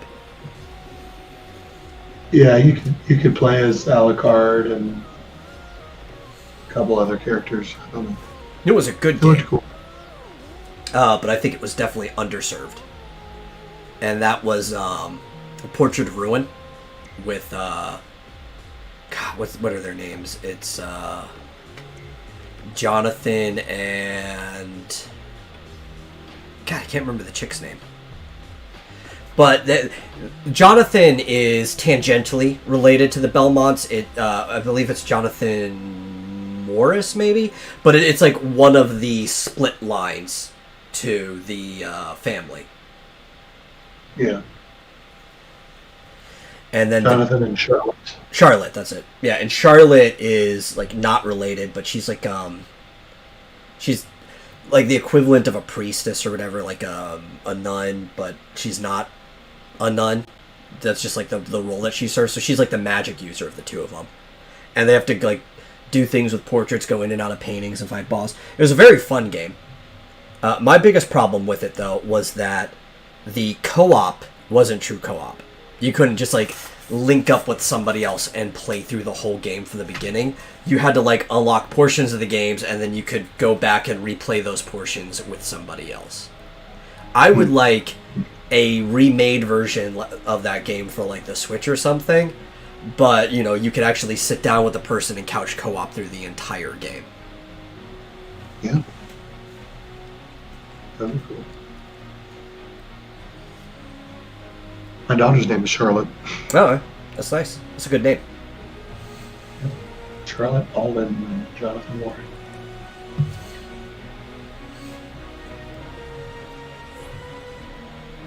Wait, so John Morris from Castlevania Bloodline? I can't keep track of all the characters. Why didn't they just stick with the Belmonts? Because with Portrait of Ruin specifically, it doesn't follow the same thread, right? It's a side story, kind of. Yeah. Unlike with the what's it called? Sorrow series, right? With Aria and Dawn, it is still the same story, and there is a Belmont involved. You do get to play as him at one point in time, but it is really the story of the reincarnation of Dracula. Mm-hmm. And I don't remember where this is in the timeline, but I believe it's actually the last game, because Soma kind of represents the fulfillment of the entire cycle, right? You have the incarnation of Dracula, but Dracula, like that evil part of him, never comes back. He goes and kills him in hell, and Soma's like basically what remains. So anything else that happens basically has to happen chronologically before that game.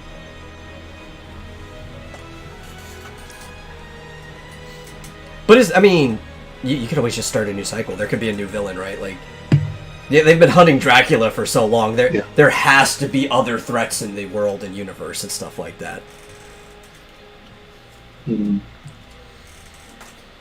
Apparently, you can play as Richter Belmont and Maria Renard in Portrait of Ruin. Yeah.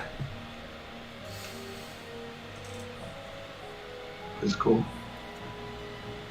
I recently played through Symphony of the Night again, and went into Richter mode, and found it very challenging, very difficult. Yeah. Like, you know, he can't transform into a bat, and he doesn't get, you know, a lot of Well, the if you stuff remember he too, gets. right?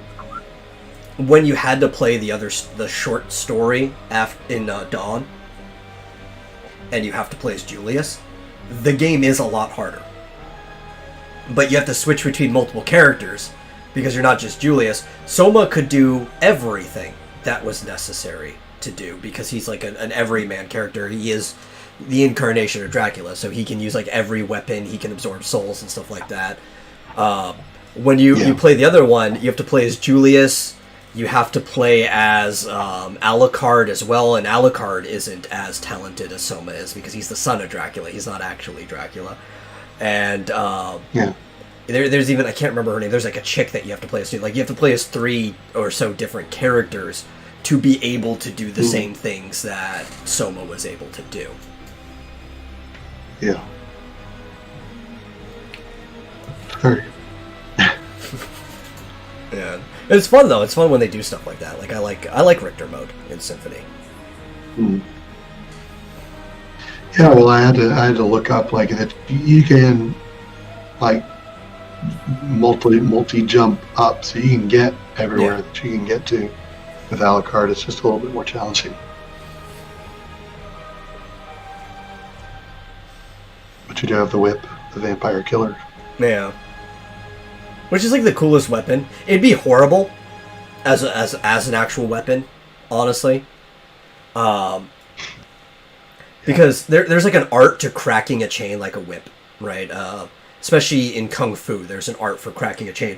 But the chain that you crack like a whip is like as thin as the chain that you walk a dog with, right? For like a leash. They can be really long, sometimes like 2 to 3 times the length of a human body, but they're thin as a dog leash. If you've ever seen the Vampire Killer, that thing is like the width of a soda can. Like this is like a real sturdy chain that would be in like a cart or a door or something like that. This thing, you're not fighting with like a whip, and it's even ended like a flail almost on purpose. This thing is a maul. You are bludgeoning things with this whip.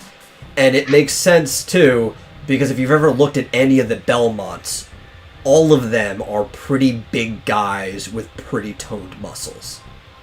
Like, a normal person would not be using this whip as a weapon. Its handle even looks like a sword, right? It looks like you're holding a sword that just turns into a chain. and it's got like a spiked ball at the end. These guys could probably actually just fight half these monsters on their own with a normal sword, but they're using this like wholly endowed whip to beat them from a distance. Yeah, I remember in the Castlevania series, the show on Netflix, that thing looked pretty big. I mean, it had a big old thing at the end. Yeah. They do a good job of representing that in Super Smash Brothers, since in the recent game they brought Simon and Richter into it. And those guys are huge. Like, Simon looks almost exactly at like the art on the game cover was, if you had like the old cartridge. Not like he does in Captain N, sadly. But with a big old backpack for some reason. Yeah, it was like Johnny Bravo if he was a mountainous explorer. Yeah, exactly. Before Johnny Bravo was even a thing. Like, I'm wondering if either Seth MacFarlane or Butch Hartman, since they created Johnny Bravo together, if either of them had seen Captain N and their inspiration was Simon, because he had kind of like a blonde pompadour. He had like a bigger torso than legs. Like he was mostly all torso. He was always carrying a mirror around and combing his hair, because I don't know why they thought this had to have been Simon, but obviously every single one of these main characters in their games otherwise were the stoic silent hero type. That's just how every game character was for a long time, especially without dialogue. And you can't just have a team of 5 stoic, strong hero types, so that everybody's got to have some type of flaw. And since the word vain is in Castlevania, they decided that Simon's flaw should be vanity. That he's just a very vain person. But he seems like he's Johnny Bravo before Johnny Bravo was even a person. Yeah. Random. God, I love that show. Well, I'm fading in and out even more now for some reason. Oh, and I didn't even notice when we went over the time limit. So, we could close it out. Thank you, everybody, for listening, whether you did live or sometime in the future. I'm The Metal. It's been Marsupial Gamer. And we will see you next time, considering supporting the show. Bye. Yeah, links below.